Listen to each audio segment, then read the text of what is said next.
বাংলাদেশের ঐতিহ্যবাহী জেলা নওগাঁর নিয়ামতপুরের মায়ামারি টিএলবি উচ্চ বিদ্যালয় মাঠে টিএলবি বাজার জামে মসজিদের উদ্যোগে আজকের এই 2 দিনব্যাপী 20তম তাফসীরুল কোরআন মাহফিলের শেষ দিনের শেষ অধিবেশনের সম্মানিত সুযোগ্য সভাপতি, টিএলবি উচ্চ বিদ্যালয়ের সম্মানিত প্রধান শিক্ষক জনাব গোলাম সরোয়ার সাহেব, আজকের সম্মানিত সহসভাপতি জনাব আলহাজ মতিউর রহমান সাহেব, জনাব আলহাজ ডাক্তার নুরুল ইসলাম সাহেব, আজকের মাহফিলের সম্মানিত অতিথিবৃন্দ, বিশেষ করে আজকে কথা বলেছেন আপনাদের এলাকারই কৃতি সন্তান হযরত মাওলানা হাফেজ মাসুম বিল্লাহ সাদিক দামাত বারাকাতুহুল আলিয়া।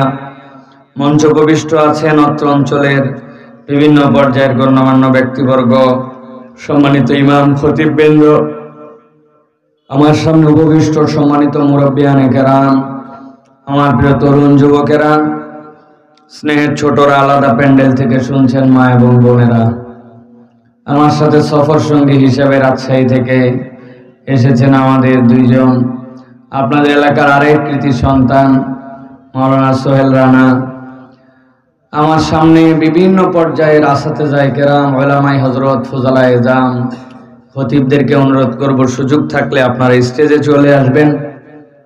সকলকে একবার সালাম দিয়েছি, আরও একবার আপনাদের কাছে দোয়া পাওয়া এবং করার আশায় সালাম নিবেদন করি। আসসালামু আলাইকুম ওয়া রাহমাতুল্লাহ। আপনারা ভালো আছেন ভাই? আপনারা কি ক্লান্ত হয়ে গেছেন ভাই? বুঝে বলেন, ক্লান্ত হয়ে গেছেন? এনার্জি আছে আপনাদের ওয়াজ শোনার? মনে তো হচ্ছে না। মনে হচ্ছে শেষ হয়ে গেলেই মনে শেষ, নাকি ভাই?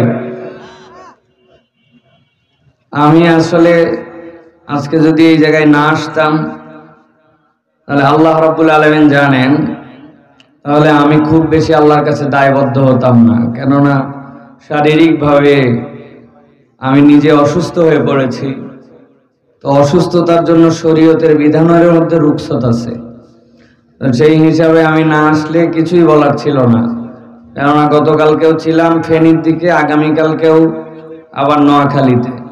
শুধু এই একদিনের জন্য জোর করে মহব্বতে এই যে পেছনে বসে আছে মাওলানা সোহেল রানা, 10-12 বার আমার সাথে হজ করেছে, তার ভালোবাসায় আপনাদের এলাকার টানে আসতে হয়েছে। আসলে আমার শরীর এবং আমার কণ্ঠ কথা বলার মতো নেই, কিন্তু তারপরেও না আসলে আপনারা মনে করবেন দাওয়াতই দেয় নাই, অথবা ভিন্ন কোনো বিরূপ আপনাদের প্রতিক্রিয়া হতে পারে। এই জন্যই 1000 কিলোমিটার জার্নি করে এসে আবার চলে যেতে হবে।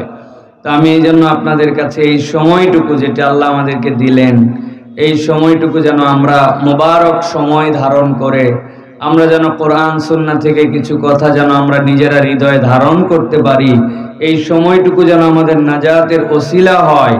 এই জন্য আমি অনুরোধ করব, এই কথা, এই মাহফিল, এইগুলাকে হেলাফেলা মনে না করে আমরা একটু কোরআন শোনার জন্য যদি আসি, নিশ্চয় আল্লাহ রাব্বুল আলামিন আমাদেরকে উত্তম এটার যাজা খায়ের দান করবেন। এটা বিশ্বাস করি তো ভাই?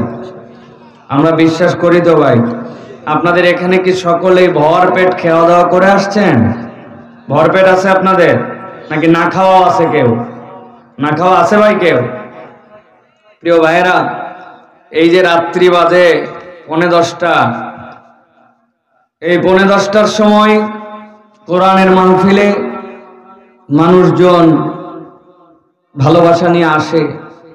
এটা কিরকম বিষয় যদি একটু আপনি রাজনৈতিক প্রোগ্রামগুলোর দিকে তাকান তাহলে টের পাবেন।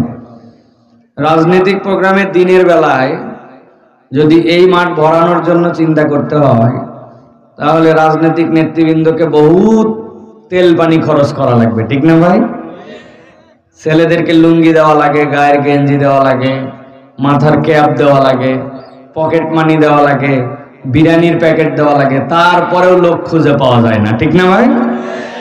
কিন্তু কোরআনুল কারীম শোনার জন্য মানুষজন দিল থেকে আসে। এটা মানুষের দিলের টান, এটা আল্লাহ রাব্বুল আলামিনের দেওয়া নিয়ামত। এই জন্য প্রিয় ভাইরা, এই কোরআনুল কারীম শোনার জন্য আসলে এটার একটা আলাদা মুবারক, এটার একটা আলাদা বরকত, এটার একটা আলাদা ফজিলত মানব জীবনে আছে, ঠিক কি না? আমার কথা নয়, আল্লাহ বলছেন ফাযাক্কির ফাইন্না যিকরা তানফাউল মুমিনিন।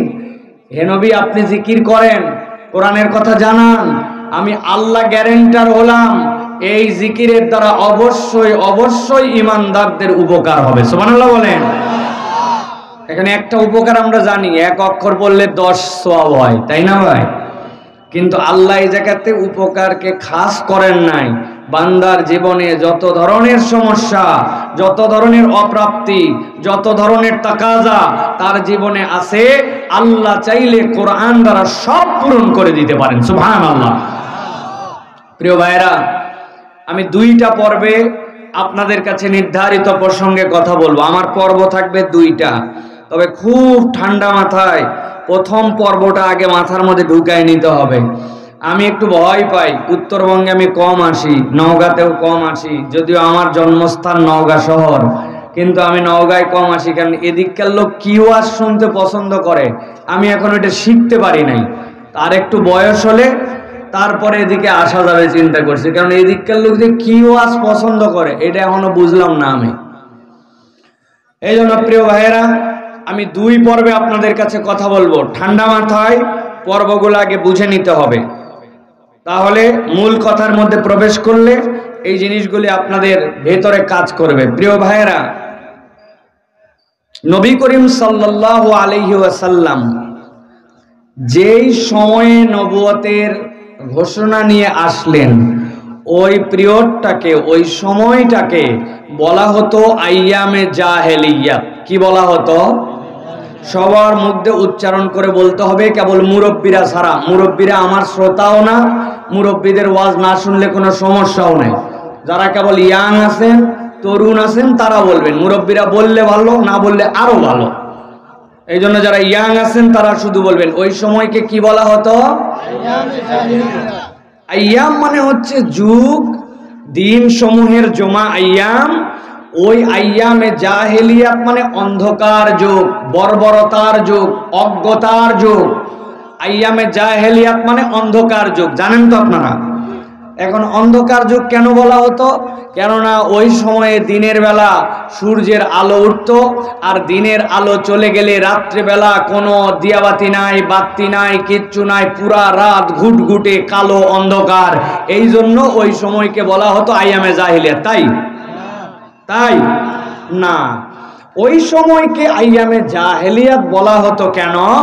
মুহাদ্দিসিনে কেরাম এবং যারা ইতিহাসবিদ তারা বলছেন তার কারণ হচ্ছে 5টা। কয়টা? কথা বলতে হবে, কয়টা? 5টা। ভালো করে মুখস্থ করেন, জায়গা মতো কিন্তু আবার ধরবো আপনাদের কাছে। 1 নম্বরে, ওই সময়ের মানুষেরা ডাকাতিকে পেশা বানাইছিল। জোর যার, মুল্লুক তার, আমার ক্ষমতা, আমি যা ইচ্ছা তাই করতে পারি, এটা ছিল সেই সময়ের মানুষের কালচার। আমি পাওয়ারে আছি, ব্যাংকের টাকা দেশে রাখি কি প্রবাসে পার করি। আমি পাওয়ারে আছি, 1 সেতুর টাকা 10টার টাকা দিয়ে বানাই কি না বানাই, এটা আমার ব্যাপার। কথা ঠিক কিনা? এটা কিন্তু আমি এখনকার কথা বলতেছি না, আমি কিন্তু মক্কা শরীফের কথা বলতেছি। আন্দাজে বুঝে সুঝে ও বলেন। এটা হচ্ছে 1 নম্বর। 2 নম্বরে, ওই সময়ের মানুষেরা এতিমের সম্পদকে খেয়ে ফেলাকে কোনো অপরাধ মনে করতো না। কেউ এতিম হলে মনে করতো সুযোগ পাওয়া গেছে, এর সম্পদ খেয়ে ফেলো, আমার আর ধরার মতো কেউ নাই, ঠেকানোর মতো কেউ নাই। মানে নিঃস্ব অসহায় এই মানুষের সম্পদ খাওয়া তাদের কাছে কোনো অপরাধ ছিল না। এটা 2 নম্বর। 3 নম্বর, নারীদের কোনো ইজ্জত সম্মান কিচ্ছু ছিল না। ওয়াইদাল মাউউদাতু সুইলাত বিআইয়ি যামবিন কুতিলাত। আল্লাহ বলেছেন ওই সময় জিজ্ঞাসা করা হবে জাহান্নামে যাবে যারা কাফের, তাদেরকেও কোন অপরাধে তোমরা এই অবল ছোট ছোট নারী শিশুদেরকে হত্যা করেছিলে। তার মানে ওই সময় নারীদের কোনো সম্মান ইজ্জত কিচ্ছু ছিল না। এটা ছিল 3 নম্বর কারণ। 4 নম্বর, তারা ছিল চূড়ান্ত যুদ্ধবাজ। কি ছিল? ছোট্ট একটু ঘটনা নিয়ে যুদ্ধ লাগাই দিছে। একজনের বাড়ির ধারে একটা পাহাড়, পাহাড়ের মধ্যে কিছু ঘাস উঠেছে, ওই জায়গাতে একজন উট নিয়ে এসে চড়াতে দিছে। যেই লোক উট চড়াতে দিছে ওই জায়গার থেকে একজন লোক এসে বলছে, বেটা তোর বাড়ির ধারে তোর পাহাড় তোর ঘাস, আর অন্য জনে এসে উট চড়ায়, তো বলে আমার কি করার? বলে কিছু না করতে পারলে অন্তত তোর ঘাস খায় ওর দুধ হয়েছে, দুধটা অন্তত দোয়ায় নে। যেই লোকরে বলছে দুধ দোয়ানোর কথা, এই কথা বলে যার উটের মালিক তার কাছে গেছে, যাই বলছে ভাই একই এলাকায় আমরা সবাই থাকি, তুই না হয় একটুখানি কষ্ট করে ওই জায়গাতে ঘাস দেখে অবল প্রাণীরে বাঁধছিস, ওই জায়গায় একটু ঘাস খাবে, তাই বলে ওই লোক তোর উটের দুধ দোয়ায় নেবে? বলছে মান সাংঘাতিক কথাবার্তা। বলে কি করা লাগবে? বলে ঠেকা। এদিকে বলছে দোয়া, ওদিকে বলছে ঠেকা। আমাদের সমাজে এরকম ক্লিক দেওয়া লোক আছে কিনা ভাই? এই যুদ্ধ 100 বছর চলছে। কত বছর? এমন যুদ্ধবাজ তারা ছিল। আর 5 নম্বর, কারা ছিল? মূর্তির পূজারী।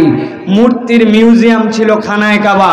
মূর্তি তাদের কাছে কোনো আইটেমই ছিল না, বরং ইতিহাস সাক্ষ্য দিচ্ছে যত কাল্লা তত আল্লাহ। কি ভাই বলেন তো ভাই, কি বলছি? এটা আমার কথা নয়, এটা হযরত ওমর ফারুক রাদিয়াল্লাহু তাআলা আনহুর পরিভাষা। এইভাবে উনি বলেন নাই, কিন্তু কথাটা উনি বুঝাইছেন। বলছেন আমরা জাহেলি যুগে কেমন বোকা ছিলাম জানো? এই যে আমাদের ভাই গুড় জাল দিতে দিতে দিতে দিতে টাইট হয়ে যায়, এরপরে ছোটবেলায় আমরা দেখতাম লই পাওয়া যেত। লই খাইছেন না আপনারা ভাই? নওগাঁর লোক লই চিনে না? ওই যে জুতা পুরাতন জিনিসপত্রের বদলে লই বিক্রি করতো না? কটকটি ভুলে গেছেন আপনারা না? আমরা শহরে থেকে যদি কটকটি চিনি, আপনি গ্রামে থেকে কটকটি চিনলেন না। হযরত ওমর ফারুক বলতেছেন আমরা এরকম মিষ্টান্ন জিনিস দিয়া আস্তে আস্তে করে এটা টাইট হওয়ার পরে ওইটা দিয়ে একটা মূর্তি বানাইছি। ওই মূর্তি বানানোর পরে মানছি এটাই আমার দেবতা। এরপরে বগলে করে নিয়ে ওই দেবতা নিয়ে বের হয়ে গেছি। বের হয়ে ঘুরতে ঘুরতে ঘুরতে দুপুর যখন হয়েছে, দেখি আরে ক্ষুধা লাগছে। তখন চিন্তা করছে ডাইনে বামে খাওয়ার নাই। ওই মূর্তি যেটা দেবতা বানাইছিল ওর ঠ্যাং খাইছি প্রথমে। ঠ্যাং খাইতে খাইতে আস্তে ক্ষুধা মিটে নাই, পুরা দেবতা খাইয়ে ফেলাইছে। এটা ওমর রাদিয়াল্লাহু তাআলার কথা। তিনি বলছেন আমরা কেমন জাহেল ছিলাম, আমরা নিজেরা মূর্তি বানায়া আবার নিজেরাই খাইয়ে ফেলতাম। তাহলে ওই জাহেলি যুগের স্বভাব ছিল 5টা। কয়টা? সবগুলা মুখ উচ্চারণ করে বলেন নাই, বলেন কয়টা? 5টা মুখস্থ রাখেন তাহলে। 1 নম্বর, ডাকাত স্বভাবের ছিল। এতিমের সম্পদের তারা হিসাব দিত না। 3 নম্বর, নারীদের ইজ্জত দিত না। 4 নম্বর, যুদ্ধবাজ ছিল। 5 নম্বরে এই মানুষগুলো ছিল মূর্তির পূজারী। নিরেট তারা মূর্তি পূজা করে করে খানায় কাবা পর্যন্ত মূর্তির মিউজিয়াম বানাইছিল। প্রিয় ভাইয়েরা, নবীজি সাল্লাল্লাহু আলাইহি সাল্লামের নবুয়তের পূর্বের জীবন 2 ভাগে বিভক্ত। একটা হচ্ছে 17 থেকে 25, 8 বছর। কয় বছর? 8 বছর। এই 8 বছর আল্লাহর নবী চেষ্টা করেছেন হেলফুল ফুজুল গঠন করে বিভিন্নভাবে কেমনে মানুষের মধ্যে দ্বীনের দাওয়াত দেওয়া যায়, কেমনে মানুষকে এই সকল খারাপ অভ্যাস থেকে দূরে সরানো যায়। ওরা এমনভাবে মানুষের সাথে জুলুম করতো যেটা কল্পনাও করা যায় না। ইয়ামেন থেকে এক লোক আসছে এতগুলা কাপড় নিয়ে, এসে খানায় কাবার সামনে দোকান দিয়ে বসছে। বেচারি আবু জেহেল, মক্কার তো ভিআইপি ব্যক্তি, পিছনে 5-7 জন লোক তার চলাফেরা করে। এসে বলছে কাপড় কত করে? বলছে এত করে দাম। বলছে যা কাপড় আছে সবগুলো আমার কাছে দিয়ে দাও। ওর গেট আপ সেট আপ, কথাবার্তা, পিছনের পাইক পেয়াদা দেখে ও চিন্তা করছে এটা লিডার মানুষ, দেখলে চেনা যায়, ভাবচক করে। বলছে আর যাওয়ার সময় সন্ধ্যাবেলা আমার বাড়ির থেকে টাকা নিয়ে যাবি। এই বলে সব কাপড় নিয়ে চলে গেছে। সন্ধ্যাবেলা ওই লোক বেচা কেনা শেষ করে গেছে। ভাই আপনি যে আমার কাছ থেকে কাপড় নিয়েছিলেন, কাপড়ের টাকাগুলো দেন। ও আসমান থেকে পড়ছে, তুমি কে? আশপাশের লোকজন বলছে তুমি কে মানে? তোমরাও তো ছিলে তখন। বলছে আমরা কোথায় ছিলাম? আমরাই কোথায় ছিলাম আর তুমিই বা কে? ওই লোক পুরাপুরি নিঃস্ব হয়ে ইয়ামেন থেকে চলে গেছে। আবার মক্কায় বেচা কিনা করে তারা এইরকম জুলুম করতো। নবীজি এইগুলোর থেকে বের করার জন্য চেষ্টা করেছেন, কিন্তু 17 থেকে 25 নবী করিম সাল্লাল্লাহু আলাইহি সাল্লাম পারেন নাই। এরপরে 25 বছর বয়স থেকে আল্লাহর নবী চলে গেলেন গারে হেরায়। গভীর মনোযোগে খেয়াল করেন, আল্লাহ নবী গারে হেরায় গেলেন। এই 25 থেকে 40 বছর, কয় বছর হয় তাহলে? 15 বছর। কয় বছর? 15 বছর আল্লাহ নবী সাল্লাল্লাহু আলাইহি ওয়াসাল্লাম গারে হেরায় গেলেন। যাওয়ার পরে এই সময় তিনি এই কওমকে কেমনে মুক্ত করা যায় এটার জন্য আল্লাহ নবী ভাবতেছিলেন টানা 15 বছর। আল্লাহ নবী সাল্লাল্লাহু আলাইহি সাল্লাম চিন্তা করেছেন। কেউ এখানে আছেন বলতে পারবেন যে গারে হেরা যেটা বলতেছি ওইটা কোন পাহাড়ের উপর অবস্থিত? ওই পাহাড়ের নাম কি বলতে পারবেন কেউ? গারে হেরার পাহাড়ের নাম কি? হ্যাঁ, জাবালে নূর। নূর মানে হচ্ছে আলো, জাবাল মানে হচ্ছে পাহাড়। জাবালে নূরের উপরে গারে হেরা। আল্লাহ নবী সোমবারে চলে যেতেন, সোম মঙ্গল বুধ 3 দিনের খাবার নিয়ে গেছেন। যাওয়ার পরে হঠাৎ করে দেখেছেন খাদিজা রাদিয়াল্লাহু তাআলা আনহা যে নবীজি বুধবারেও ফেরত আসেন না, বৃহস্পতিবারেও ফেরত আসেন না। তিনি দুশ্চিন্তায় পড়ে গেছেন, এই মানুষটা 3 দিনের খাবার নিয়ে গেছে, এখনো ফেরত আসে নাই। নবীজির বয়স 54, খাদিজা নবীজির বয়স 39, খাদিজা রাদিয়াল্লাহু তাআলা আনহার বয়স তখন 54 বছর। দীর্ঘ 8 কিলোমিটার রাস্তা পার করে 2600 ফিট উপরে যে ওই খাদিজা রাদিয়াল্লাহু তাআলা আনহা খাবার পৌঁছায় দিয়ে আসছেন নবীজির কাছে। আশিকে রাসূল যদি কেউ হতে চায় তাহলে খাদিজা রাদিয়াল্লাহু তাআলা আনহার থেকে বড় আশিকে রাসূল হওয়া সম্ভব নয়, ঠিক কি না? এই নবী করিম সাল্লাল্লাহু আলাইহি সাল্লাম 15 বছর ধরে ভাবলেন। কি ভাবলেন? ভাবতেছেন এই কওমের এই 5টা জাহালত কেমনে দূর করা যায়। আল্লাহ নবী সাল্লাল্লাহু আলাইহি সাল্লাম 15 বছর ভাবলেন। হঠাৎ করে আল্লাহ নবীর বয়স যখন 40 বছর, 40 বছর বয়সে নবীজি সাল্লাল্লাহু আলাইহি সাল্লামের কাছে জিবরাইল আমিন আসলেন। আসার পরে জিবরাইল আমিন বললেন, ইন্নী বুইসতু মিনাল্লাহ, আমি আল্লাহর পক্ষ থেকে এসেছি, আল্লাহ আপনাকে নবী হিসেবে মনোনীত করেছেন। এরপরে আল্লাহর নবীকে তিনি বললেন, ইকরা, হে নবী আপনি পড়েন। নবী বললেন, মা না বেকরিন, আমি পড়তে জানি না। আবার তিনি জড়ায় ধরে চাপ দিলেন, দিয়ে বললেন, ইকরা, আপনি পড়ুন। নবী বললেন, আমি পড়তে পারি না। আবার তাকে চাপ দেওয়া হলো। এরপরে আল্লাহর নবীর প্রতি ওহী আসলো, ইকরা বিসমি রাব্বিকাল্লাযী খলাক, খলাকাল ইনসানা মিন আলাক, ইকরা ওয়া রাব্বুকাল আকরাম আল্লাযী আল্লামা বিল কলাম। আল্লাহ নবীর সাথে সাথে 5টা আয়াতে কারিমা পড়লেন। এরপরে পাহাড় থেকে নেমে তিনি মক্কায় নিজের ঘরের দিকে চলে গেলেন।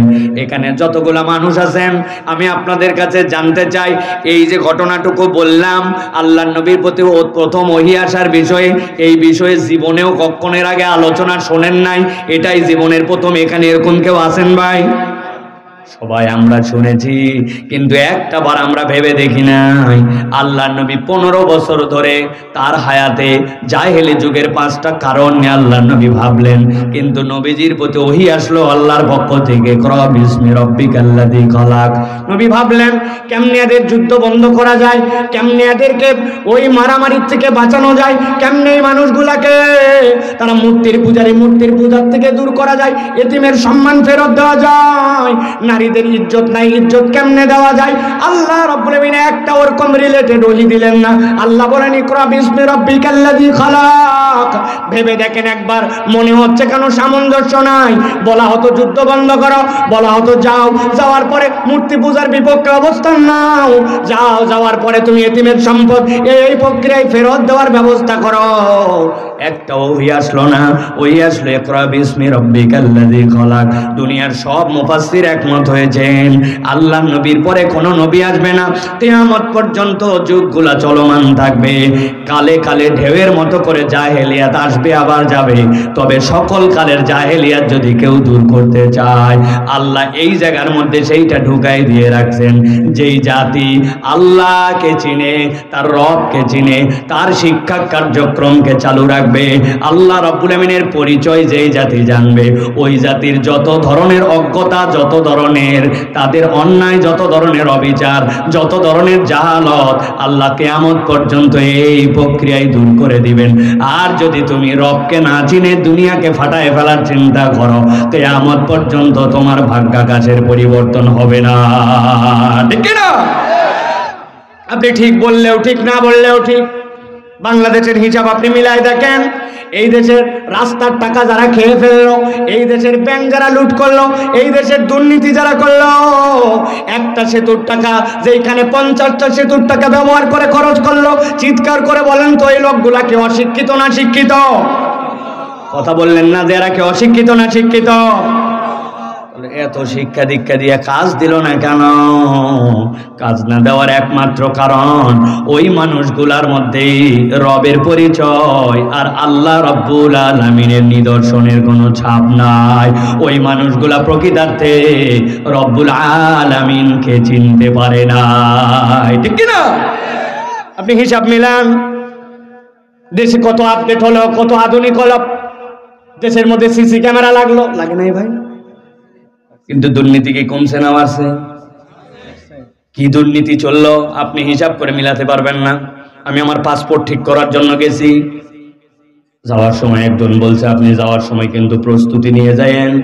আমি চিন্তা করছি প্রস্তুতি মানে বোধহয় কলম কাগজ দিয়ে সই করা লাগবে, এই জন্য পকেটে কলম কাগজ নিয়ে যেতে বলছে। আপনাদের কি মনে হয় তাই? জি না, আপনিও ভাত খান আমিও ভাত খাই। যা প্রস্তুতি নিয়ে যেতে বলছে আমি তাই নিয়ে গেছি, পকেটে করে মাল নিয়ে গেছি। যাওয়ার পরে অনেকক্ষণ ধরে দোতলায় ঘুরায়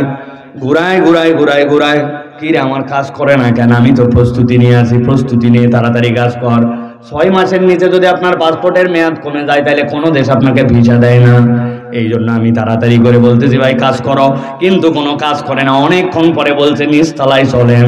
দোতলার থেকে যখন আমাকে নিচতলায় নিয়ে আসতেছে, নিচতলায় আসার সময় দেখবেন একটা সিঁড়ি, এরপরে একটা ল্যান্ডিং আছে, তারপরে আবার একটা সিঁড়ি, ঠিক না ভাই? যে এক ধাপে সিঁড়ি আসছে, আসার পরে ল্যান্ডিং যে জায়গায়, ওই জায়গায় আসার পরে বলতেছে হুজুর টাকা বের করেন। আমি বললাম আরে ব্যাক কল, আমি টাকা দেওয়ার জন্য কখন থেকে ঘুরতেছি, তুই এত ঘুরাই এই জায়গায় এনে কি জন্য টাকা চাস? বলতেছে হুজুর তাহলে শোনেন, এই বিল্ডিংটি পুরো সিসি ক্যামেরা নিয়ন্ত্রিত, আমরা কম্পিউটারে চেক করে দেখছি মনিটরে সব জায়গা ধরে, খালি এই জায়গাটা ধরে না। যেই জায়গাটা ধরে না ওই জায়গায় নিয়ে এসে আমার কাছে টাকা খায়। কিন্তু ওই লোক যদি জানতো কিরামান কাতিবিন ইয়ালামুনা মা তাফআলুন, এমন 2 জন ফেরেশতা তার কাঁধের মধ্যে লেখার দায়িত্বে আছে, ও বেচারি দিন রাত চিনে না, ওই বেচারি কম আলো আর বেশি আলো চিনে না, ওই ব্যক্তি সিঁড়ির উপর আর সিঁড়ির নিচ জানে না। এই জ্ঞানটা যদি তার হৃদয়ে থাকতো আর আল্লাহর আইনের সমন্বয় থাকতো তাহলে দুর্নীতি কমতে বাধ্য হতো, ঠিক না? আল্লাহ রাব্বুল আলামিন বলছেন এই জন্য কেমনে পরিবর্তন হবে খেয়াল করো। ওয়া কাযালিকা ওয়াহাইনা ইলাইকা রূহাম মিন আমরিনা মা কুনতা তাদরি মাল কিতাবু ওয়ালাল ঈমান।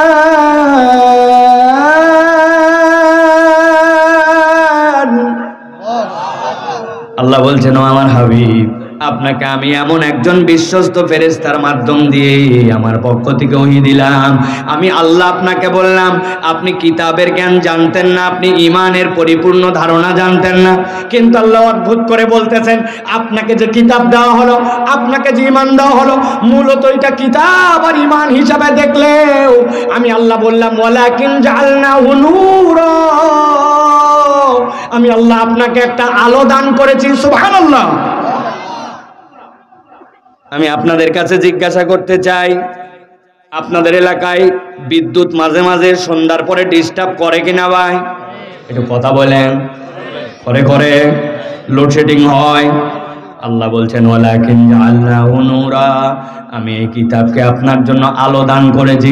এখন থেকে যদি আপনার বাড়িতে বিদ্যুৎ চলে যায়, সন্ধ্যার পর আপনি মেহেরবানি করে এইরকম করে কোরআন শরীফ বাইর করে সুন্দর করে এরকম করে লাগায় রাখবেন, দেখবেন আপনার বাড়ি ফকফকা আলো। তাই তো ভাই? কথা বললেন না যে? কথা বললেন না? হবে আলো হবে। তাহলে আল্লাহ যে বললেন ওয়ালাকিন জাআলনাহু নূরা, আমি যে আপনার জন্য এই কোরআনকে আলো দিলাম। ভালো করে বোঝেন, এখানে যারা আছেন জীবনে একবার আপনার লাইফে অভিজ্ঞতা যদি থাকে, হাত ভেঙে গেছে, পা ভেঙে গেছে, মাথা ফেটে গেছে, কোনো একটা কারণে জীবনে একবার এমআরআই করতে হয়েছে, কোনো একটা কারণে জীবনে সিটি স্ক্যান করা লাগছে, কোনো একটা কারণে জীবনে এক্সরে করা লাগছে, এরকম কোনো রুগী এখানে আছেন ভাই? লাইফে এক্সরে করা লাগছে? আছে? আপনার হাত ভেঙে গেছে, আপনাকে ডাক্তারের কাছে নিয়ে গেছে, ডাক্তার আন্দাজের উপর দিয়ে প্লাস্টার করবে? জীবনেও না। ডাক্তার বলবে চলে যান, যাওয়ার পরে এক্সরেটা করে নিয়ে আসেন। এক্সরের সময় আপনাকে বলছে জোরে করে নিঃশ্বাস টানেন, 3 সেকেন্ড বন্ধ রাখবেন, এরপরে বন্ধ করে দেওয়ার পরে বলেন নিঃশ্বাস ছাড়েন। এরপরে সুন্দর একটা কালো পেপার এনে আপনার হাতে ধরায় দিয়েছে, হাতের এই জায়গা ভাঙ্গা, বুকের এই হাড়টি ভাঙ্গা, এই জায়গায় অমুক সমস্যা। ছোট্ট একটুখানি কোনো আলো দেখতে পালেন না, কিচ্ছু পাইলেন না, কিন্তু আপনার বুকের হাড়টির এক্সরে হয়ে গেছে, আপনার ব্রেনের এক্সরে হয়ে গেছে, আপনি ওই আলোটা দেখতে পান নাই, কিন্তু একটা আলো গেছে। আল্লাহ বলছেন নবীজির সময় সবচেয়ে খারাপ সমাজ ছিল, ওই সমাজকে আল্লাহ কনভার্ট করায় নবীর মুখ দিয়ে আবার বের করে নিয়েছেন খয়রুল উমুরি করনি সুম্মাল্লাযীনা ইয়ালুনাহুম সুম্মাল্লাযীনা ইয়ালুনাহুম যেই যুগকে আমি জাহেলি যুগ বলেছিলাম, ওই যুগের ব্যাপারে আমি আল্লাহ বলেছি ওয়ালাকিন জাআলনাহু নূরা, আমি এমন একটা আলো দিলাম, ওই আলো দিয়ে এমন পরিবর্তন করলাম কিয়ামত পর্যন্ত কখনো এর থেকে ভালো যুগ আসবে না। আর কিয়ামতের আগে নবীজির আগ মুহূর্ত পর্যন্ত এত ভালো মানুষ দুনিয়ায় আর ছিল না, ঠিক কি না? তাহলে ওই পরিবর্তনটা কি দিয়া হয়েছে? আল্লাহ বলছেন ওই পরিবর্তনটা হয়েছে কোরআন দিয়া, ওই পরিবর্তনটা হয়েছে এই নূর দিয়া। আল্লাহ বলছেন নাহদি বিহি মান নাশাউ মিন ইবাদিনা ওয়া ইন্নাকা লাতাহদি ইলা সিরাতিম মুস্তাকিম। এই দুনিয়ার মানুষ ভালো করে জেনে রাখো, আমি আল্লাহ যাকে চাই কিয়ামত পর্যন্ত ওইটার হেদায়েত দিব, আর ওই হেদায়েতের রাস্তাটা হচ্ছে সিরাতে মুস্তাকিম। ওই রাস্তাটা দুনিয়ায় শুরু, জান্নাতে যাওয়ার আগ পর্যন্ত ওই রাস্তা শেষ হবে না। সুবহানাল্লাহ। তাহলে আমার প্রথম পর্বের কথা যদি বুঝে থাকেন তাহলে আপনাদেরকে একটু সাড়া দিতে হবে। নবী করিম সাল্লাল্লাহু আলাইহি সাল্লামের আগমনের আগ মুহূর্তের যুগের নাম কি ছিল? Thank you. আইয়ামে জাহেলিয়াত বলা হতো কয়টা কারণে? নবীজি হেরা গুহায় কত বছর ভেবেছিলেন? 15 বছর ভাবছিলেন কয়টা বিষয়ে? কিন্তু 5টা যে আয়াতে কারিমা আসলো এটার সাথে তার কোনো মিল ছিল না। কিন্তু আল্লাহ বলছেন ওই 5টা আয়াতে কারিমা পরিবর্তন এমন ভাবে তোমাদেরকে দিবে, সেইটা কি? আল্লাহকে চিনে কোরআন অনুযায়ী যদি সমাজ, রাষ্ট্র, পরিবার ওই আলো ঢোকে তাহলে কিয়ামত পর্যন্ত যত জাহালত সবগুলা দূর হবে। এছাড়া তুমি যত দিকে পথ খোঁজো কখনো পথ খুঁজে পাবে না, বরং আরো অন্ধকারে পড়বে, ঠিক কি না? নারী মনে করছে বাপ রে বাপ, আমার থেকে আপডেট আর কে আছে দুনিয়াতে, আমি আগায়া গেছি। বিএলকে আপনাদের এই বাজারের মধ্যে সুন্দর করে সাইনবোর্ড লাগাইছে, বগল এরকম কাইটে প্যাড বাইর করে হাত এরকম করে দিয়ে ভ্যাজলিনের বিজ্ঞাপন আছে না? আমি আপনাদের কাছে জিজ্ঞাসা করতে চাই, নিয়ামতপুরের মানুষেরা মুখ খুলে উত্তর দিবেন, শীতকালে কি শীত কেবল মহিলাকে লাগে না পুরুষকেও রাখে? মাঠে কি মহিলা বেশি কাজ করে না পুরুষ কাজ করে? হালকে আপনারা বেশি বন না মহিলারা বয়? ধানকে আপনারা বেশি কাটেন না মহিলারা কাটে? খেতে কি আপনারা বেশি কাজ করেন না মহিলারা করে? তো তাহলে খালি মহিলা কেন আপনি ওই হাত ফাটার মলম লাগান? তার মানে বোঝা যায় এটা মলম লাগানি নয়, ওই মহিলাকে সকলের চোখের সামনে নোংরা ভাবে উপস্থাপন করে হাজার চোখ দিয়ে তার ইজ্জত হানি করা হচ্ছে। এটা মহিলার ইজ্জত বাড়ায় নাই, কমাইছে আরো, ঠিক কিনা? হিসাব করে দেখেন। আমি নিয়ে যাচ্ছিলাম ঠাকুরগার জন্য, ঠান্ডার কাপড় নিয়ে যাচ্ছি, ঢাকার থেকে কিনছি। যেই না পার হয়েছি ফার্ম গেট, সামনে থেকে একজন পিছন থেকে এসে বলছে, হুজুর আপনার ট্রাকের পিছন থেকে বেলেট মারি কিন্তু জিনিসপত্র নিয়ে চলে যাচ্ছে। আমি তো নাম দিয়ে লাভ দিয়ে দে বেটা, আমার কিলায়া তোরা শেষ করে ফেলবো, মানুষের আমানত বেটা তুই চুরি করে নিয়ে যাস। যেই নামছে একজন আমারে ধরে বলছি, হুজুর যাইয়েন না, আপনারা চিনছি কিন্তু আমি সাইবুল্লাহ ভাই। আমি বললাম কেন, আপনি কি চোরের সহযোগী নাকি, আমারে চোর ধরতে দিবেন না কেন? বলে হুজুর বেলেট মাইরে আপনার কম্বল নিচে 10টা, কিন্তু বেলেট তো আপনার কাছে জমা দিয়ে যায় নাই, আপনার ওই বেলেট এর পরে গেলে পেটে মারি আপনার পেট সহ বাইর করে ফেলবে। 10 কম্বল উদ্ধার করতে যায় পেট হারায়েন না। এটা কি মক্কা শরীফের ঘটনা না ঢাকার ঘটনা? কথা বলেন, ভালো করে বুঝে নিয়েন। তাহলে ডাকাতি এখনো আছে, জোরজার মুল্লুক এখনো আছে, নারীদের বেইজ্জতি এখনো আছে, দুনিয়াব্যাপী বিনা ছুতায় যুদ্ধ করে করে মানুষকে ধ্বংস করে দেওয়া হচ্ছে, এখনো আছে। আপনি ওই যুগ যদি পরিবর্তন করতে চান, কোরআনুল কারীম ছাড়া এই পরিবর্তনের কোনো সুযোগ নাই, ঠিক কি না? এই পর্যন্ত বুঝছেন আপনারা? এই পর্যন্ত বুঝছেন আপনারা? অনেকেই ভাবতেছেন মাশাআল্লাহ ওয়াজ বোধহয় শুরু হয়ে গেছে। না ভাই, ওয়াজ শুরু হয় না এখন, কেবল একটু আইল দিলাম। আইল বোঝেন? আইল না থাকলে জমিতে পানি বাঁধে, একটু আইল দিলাম। যে কয়টা এখন টেকে ওই কয়টাকে নিয়ে একটু হাল চাষ করে এর মধ্যে একটু আবাদ করব। তাহলে রাজি আছেন আপনারা? এই যে আসার আগের থেকে এই যে মনে করেন যে এই যে স্লিপ, এই স্লিপ মিলিপের জন্য তো নওগা আসা কঠিন। স্লিপ মিলিপের বক্তা আমি না, আমি তো ভাই যখন দেওয়া লাগবে আমি জানি। এইটা আপনাদের একটুখানি কালেকশন করতে হবে, আমি একটুখানি বলে দিব, ব্যাগ নিয়ে ছেলেরা যাবে, আমি বলবো ইনশাল্লাহ। তবে এইগুলার মধ্যে আমি নাই, এইগুলার থেকে দূরে। কালেকশন তো হবেই ইনশাল্লাহ। আপনারা আছেন তাহলে ভাই? কিছু কথা বলবো ইনশাল্লাহ। রাজি আছেন আপনারা? আমার শ্রোতা হচ্ছে তারা ইয়াং যারা, রাজি আছেন? ইয়াং এরা আছেন আপনারা?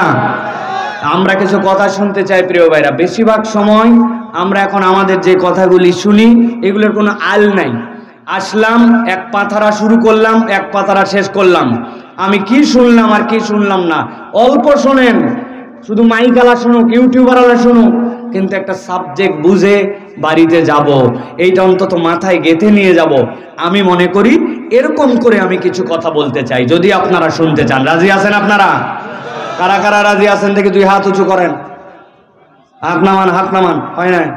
আগে আপনাদের কাছে আমি কথা পরিষ্কার করি ভাই, আমাদের নওগাঁর দিকে হাত সোজা করার মানেটা আগে পরিষ্কার করে দেন। নিয়ামতপুরে হাত সোজা করো মানে এরকম এরকম, অথবা হাত সোজা করা, হ্যাঁ এরকম ভাই। আর যদি হাত সোজা করো মানে এইরকম হয়, তাহলে হাতগুলা কিন্তু একদম এইরকম করে সোজা করতে হবে। পারবেন ইনশাল্লাহ? যদি এইরকম হয় এরকম সোজা করতে হবে আপনাকে। হাত সোজা করেন, হ্যাঁ। এবার হাত নামান, আরেকবার নামান, লাস্ট একবার। এবার হাত সোজা করে তুলবো, আর একটু ডানে বামে তাকায় দেখবো যে কারা কারা হাত সোজা করতে পারে নাই। পারবো না ইনশাল্লাহ ভাই? ডানে বামে একটু দেখতে পারবো না? হ্যাঁ, যৌক্তিক কারণ আছে, আপনার হাত ভাঙ্গা, মুরব্বী হয়ে গেছেন, এগুলো মোবাইল নাই আর এগুলো হাতের মধ্যে ভিন্ন কথা, কিন্তু আপনার সব আছে, কিন্তু আপনি হাত সোজা করবেন না, পকেটের মধ্যে ঢুকায় থাকবে, হবে না। আমরা ডানে বামে তাকায় দেখতে চাই ইনশাল্লাহ। রাজি আছেন ইনশাল্লাহ? আর কতগুলো আছে এখনো পাপড় খায়, আছে না? বাড়ির থেকে বলে আইছে, মা আমি ওয়াজ শুনতে যাচ্ছি, বিড়ি খাচ্ছে দেখলাম, 3-4 বন্ধু মিলে সিগারেট ফুকাচ্ছে, আছে না ভাই? আমি আপনাকে স্পষ্ট মাইকের আওয়াজ যত দূর যাচ্ছে বলে দিতে চাই, ওয়াজ শোনা আপনার জন্য ফরজ, ওয়াজিব নয়। আপনি চলে যেতে পারেন, কিন্তু ওয়াজের নাম করে আসবেন আর বাহিরে ঢুড্ডামি, আড্ডামি, ফুড্ডামি করে বেড়াবেন, আল্লাহর কাছে কিয়ামতের দিনে আপনার নামে আমরা অভিযোগ দিব, ঠিক কি না? আপনি বহুত পাঁপড় খাইছেন, বহুত জিলাপি খাইছেন মিয়া, কত খাবেন আর? রাত্রি 10টা, 10:30 পার হয়ে যাচ্ছে, আপনার এখনো ঘোরা হচ্ছে না। বছরে আপনি কত মোবাইল চাপেন, আপনি কি এমন ব্যস্ততা দেখান? আপনার মোবাইল আছে আর ভিতরের লোকের মোবাইল নাই, আপনার ইন্টারনেট আছে আর ভিতরের লোকের ইন্টারনেট নাই, ভিতরে সব অশিক্ষিত মানুষ বসে আছে, আর আপনি বাইরে ডুড্ডামি করেন না। সারা বছরে 2 দিনের আয়োজন হয়, ওয়াজ শুনতে আসতে পারে না, চায়ের দোকানে আড্ডা মারতেছে, গল্প মারতেছে, হ্যাঁ, চিন্তা করছে সব জেনে ফেলাইছে, এখানে কি জানে। যাই ধরবেন, অজুর ফরজ কয়টা বল, পারবে না। দেখবেন গোসলের ফরজ কয়টা বল, বলে 3টা। অনেক ঠেলামালা করে বলছে, বলছে কি কি বল, বলছে লুঙ্গি, বদনা, গামছা। উনি একবারে সব জেনে ফেলাইছে, একবারে বিপিএল খেলা উদ্ধার, গোষ্ঠী উদ্ধার করে ফেলতেছে বিপিএল এর। উনি সব প্লেয়ারের নাম জানে। আর নবীজির 10 জন সাহাবী আশারায়ে মুবাশশারার নাম বলেন, মুরব্বী বলতে পারে না, হ্যাঁ হ্যাঁ হ্যাঁ, সানার অর্থ বলতে পারে না, দোয়াই কুনুত বলতে পারে না, বাইরে ফুটানি মারে ঘুরে বেড়াচ্ছে। বাড়ি এক জিন্সের প্যান্ট পরছে, গায়ের মধ্যে এক শার্ট লাগাইছে, আর কেটস পরে মনে করছে আমি আর দুনিয়ায় নাই, নিয়ামতপুরে নাই, উনি এখন নিউ ইয়র্কে আছে। আর একটা লোক যেন ভিতরে না ঢোকে, ওয়াজ শোনার আর কোনো দরকার নাই ভিতরে ঢোকা, এগুলো বাইরে। খেয়াল করে রাখবেন, কেউ যেন আর ঢুকতে না পারে। হাত সোজা করেন 2টা। শরীর ভালো না আজকে, গলা ভালো না, তাছাড়া ঠেলা টের পাইতেন আজকে। একবারে হাত শক্ত করেন, সোজা সোজা করেন, সোজা। হ্যাঁ, এবার একটু পিছনে টানা দেন, একটু সামনে দেন, এবার একটু ডানে দেন, এবার একটু বামে দেন। মাশাআল্লাহ, এবার সোজা করেন, সোজা সোজা সোজা করে নড়াচড়া দেন, জোরে জোরে নড়া দেন। হ্যাঁ, আর শক্ত করেন, শক্ত। হ্যাঁ, করছেন সবাই? হাত সোজা করছেন? এবার গলাটা পরিষ্কার দেন ভালো করে, শক্ত করে হাত সোজা করেন। সোজা করছেন সবাই? এবার হাত বুক বরাবর নেন, এই বরাবর। এবার আমরা আকাশ বাতাস মুখরিত করে একটা তাকবীর দিতে চাই, পারবেন ইনশাআল্লাহ? বুঝেন কিন্তু, আন্দাজি কথা বলেন না। অনেক লোক আছে, আমি নওগাঁর দিকে দেখছি, এদিকে আপনি যত পাম্পট্টি দেন কাজ হবে না। লিল্লাহে তাকবীর, আল্লাহ, ব্যাটারি ফেল, ব্যাটারি নাই, এই ব্যাটারি সারা যেগুলো বাদ, যেগুলো ব্যাটারি আছে সেইগুলো। পারবেন ইনশাআল্লাহ? যারা পারবেন তারা বলেন আল্লাহুম্মা আমিন, যারা পারবেন না তারা বলেন আল্লাহুম্মা আমিন। আহা, সলিড লোক একবারে। পারবেন ইনশাআল্লাহ? জীবনে এরকম শক্ত করে তাকবীর দেই নাই, এরকম একটা আকাশ বাতাস মুখরিত করা তাকবীর দিতে চাই, পারবেন ইনশাআল্লাহ? পারবেন? দেখি হাত তারা বুক বরাবর নেন, এই বরাবর নিছেন সবাই? আমি যখন বলবো লিল্লাহে তাকবীর, চাচা, ও চাচা, কি দাড়ি পাকা চাচা আমার, এই যে এরকম এরকম এরকম না, এইটা আবার কি স্টাইল হলো এইরকম, হ্যাঁ হিম্মত করে এরকম করে লাগাতে হবে। হ্যাঁ সেই বলবে লিল্লাহে তাকবীর, উপর দিকে হাত ছুড়ে দিয়ে বলতে হবে আল্লাহু আকবার। পারবেন ইনশাআল্লাহ? দেখে একটা যারা দাঁড়ায় আছে তাদেরকে যদি বসতে চায় তো বসায় দেন, তারা যদি বসতে চায়, আর না হলে দাঁড়ায় শুনতে হবে, কোনো সমস্যা নাই। আমার শ্রোতা 40 বছরের নিচে যারা আর মুরব্বী যারা, তারা কোনো থাকলেও ভালো, না থাকলে গণছুটি চলে যেতে পারবেন আপনারা। তবে যাই লাভ হবে না, চাচিরা সব চলে আসছে, বাড়িতে আলাদাও আপনার যাই বারান্দায় বসে থাকা লাগবে, এই জন্য একসাথেই যেতে হবে, ঠিক না? রেডি সবাই? আমি লিল্লাহে তাকবীর বললে হাত উপর দিকে ছুঁড়ে দিয়ে আল্লাহু আকবার বলতে হবে, পারবেন ইনশাআল্লাহ? দেখে একটা তাকবীর দেন, লিল্লাহে তাকবীর, লিল্লাহে তাকবীর। আল কোরআনের আলো, আল হাদিসের আলো, তোমার নেতা আমার নেতা, তোমার নেতা আমার নেতা, আলেম ওলামা যেখানে, আল্লাহর আইন যেখানে, লিল্লাহে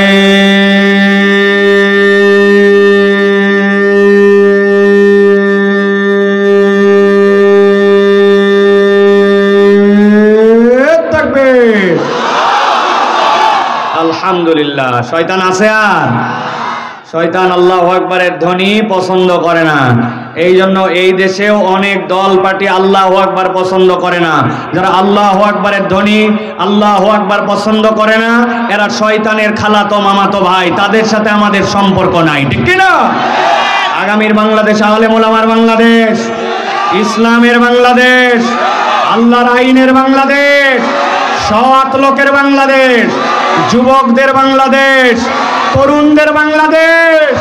ওই বাংলাদেশে আল্লাহু আকবারের পক্ষে যারা, আমরা তাদের পক্ষে, ঠিক কি না? কথা ঠিক থাকবে তো? মুরব্বীদের ঠিক নেওয়ার কোনো দাম নাই। 55 বছর দেখছি আপনাদের কোনো ঠিকের কোনো খাওয়া নাই। সময় মতো যখন এইটা মারা লাগবে, তখন এক বিড়ি আর এক চায়ের বদলে ইমান বিক্রি, ঠিক না? নতুন বাংলাদেশে ইয়াংদেরকে ঠেলে আগায় নিয়ে যেতে হবে, ঠিক না? কোন মুরব্বীকে বাদ রেখে জান্নাতে যাব না, ধাক্কায় নিয়ে যাব, যাইয়া সব যুবক হব ইনশাআল্লাহ। আল্লাহ রাব্বুল আমিন কবুল করুন, আল্লাহুম্মা আমিন। এই আমার তরুণ যুবকরা কই? বেগালারা কই? বেগালারা, হ্যাঁ বেগালারা রেডি হও, আমরা আলোচনায় প্রবেশ করব ইনশাআল্লাহ। প্রিয় ভাইয়েরা, বিতাড়িত শয়তান থেকে আশ্রয় প্রার্থনা করে আমরা সকলে ইনশাআল্লাহ আলোচনায় ঢুকব। তবে আলোচনায় ঢোকার আগে আমরা এখন আমাদের তরুণরা, যুবকরা আজকের এই বিএলকে বাজার জামে মসজিদের উন্নয়ন কল্পে, টিএলবি বাজার জামে মসজিদের উন্নয়ন কল্পে আপনাদের কাছে একটু সহযোগিতার জন্য যাবে। কেউ আমরা মাহরুম করব না, সকলে 2, 4, 10, 50, 100 একজনও আমরা মাহরুম করব না। দাঁড়ায় বসায় সকলে একটু শরীক হব, কিন্তু শর্ত হচ্ছে দ্রুত আগে বের করে নিব। প্রিয় ভাইরা, হাতে হাতে বের করে ফেলেন, খুচরা না থাকলে বন্ধুর থেকে নেন, যে দোস্ত 10টা টাকা দাও, আল্লাহর ঘরের জন্য আমি দিয়ে দেবো, 20টা টাকা দাও, আবার কালকে তোমাকে শোধ করে দেবো। কিন্তু কেউ মাহরুম হওয়া যাবে না, হুজুরও না, স্টেজের লোকজনও না, চেয়ারে যারা বসে আছেন আপনাদের ডবল, এই যে চেয়ারম্যান যারা, ডানেমালের চেয়ারম্যানরা পকেটেতে বার করেন, সকলে শরীক হন ইনশাআল্লাহ। আল্লাহ বারাকাত দান করবে ইনশাআল্লাহ। সবাই সবাই বের করেন বেশি বেশি করে, আল্লাহ তৌফিক দিবে ইনশাআল্লাহ। এই যে কই স্টেজ আলারা কই? হ্যাঁ হ্যাঁ স্টেজে নেন, এখান থেকে শরীক হন, সকলে একটু একটু করে শরীক হন ইনশাআল্লাহ। প্রিয় ভাইয়েরা, সকলে তাড়াতাড়ি যাবে, যাবে আর নিবে আর চলে যাবে, কারো সামনে থেকে সরবে না। এই ব্যাগ কোথায়, এতক্ষণ লাগবে কেন? তাড়াতাড়ি যাও, কথা হবে না, একদম সাইলেন্ট। সবাই সবাই দিবেন, সবাই। ছোট বাচ্চাদের হাতে একটু টাকা দিয়ে দেন, ছেঁড়া টাকাটা পকেটে খুঁজেন না, একটু একটু বড় নোট খোঁজেন, একটু হাসতেন না, ছোট নোট, একটু বড় নোট বের করেন। আল্লাহ কবুল করুক সকলকে, সকলকে আল্লাহ কবুল করুক। সবাই একটু করে শরীক হন ইনশাআল্লাহ। আমরা একটু কোরআনুল কারীমের মধ্যে প্রবেশ করব এবং আমরা কোরআনুল কারীম থেকে নির্ধারিত একটা প্রসঙ্গ শুনে যাব ইনশাআল্লাহ। আল্লাহ আমাদেরকে কবুল করুক। চলেন বিতাড়িত শয়তান থেকে আশ্রয় প্রার্থনা করে সমস্বরে, একটা মুখও যেন বন্ধ না থাকে, তাহলে আলোচনার মধ্যে ভিন্ন রকম বরকত হবে। যদি মুখ বন্ধ থাকে তাহলে আলোচনাটা ভিন্ন রকম হবে, আর মুখ যদি খোলা থাকে, বিতাড়িত শয়তান থেকে আশ্রয় প্রার্থনা করে সকলে মিলে ঢুকি। ইয়াংরা বসো, তরুণরা বসো, ভাই বসো। আমি অনেক কষ্ট করে কথা বলতেছি, বিশ্বাস করো, আল্লাহ সাক্ষী, আমি অনেক কষ্ট করে কথা বলতেছি। বসো। প্রিয়রা বসো, সকলে বসো, সকলে আমার সাথে পড়েন, কথা বলেন না মুরব্বীরা, চোখের ইশারায় সকলের সামনে যাও, সকলে ব্যাগগুলা নিয়ে আবার চলে আসবে স্টেজে ইনশাআল্লাহ। সকলে আমার সাথে পড়েন, আউযু বিল্লাহি মিনাশ শাইতানির রাজীম, বিসমিল্লাহির রাহমানির রাহিম। واتل عليهم نبأ الذي آتيناه آياتنا فانسلخ منها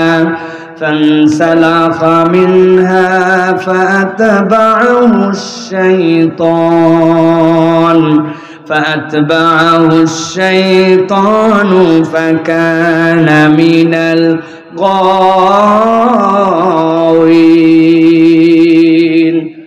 আল্লাহ রাব্বুল আলামিন প্রিয় নবীজি সাল্লাল্লাহু আলাইহি সাল্লামকে বলছেন, ও আমার হাবিব, আমি আপনাকে নির্দেশ দিচ্ছি, ওয়াতলু আলাইহিম, আপনি তাদের কাছে যে তেলাওয়াত করেন, কাদের কাছে? আপনার উম্মতের কাছে। কোন পর্যন্তই তেলাওয়াতের পরিধি থাকবে? কিয়ামত পর্যন্ত। মুফাসসিররা বলছেন আল্লাহ কোরআনে 4 ধরনের সম্বোধন করেছেন।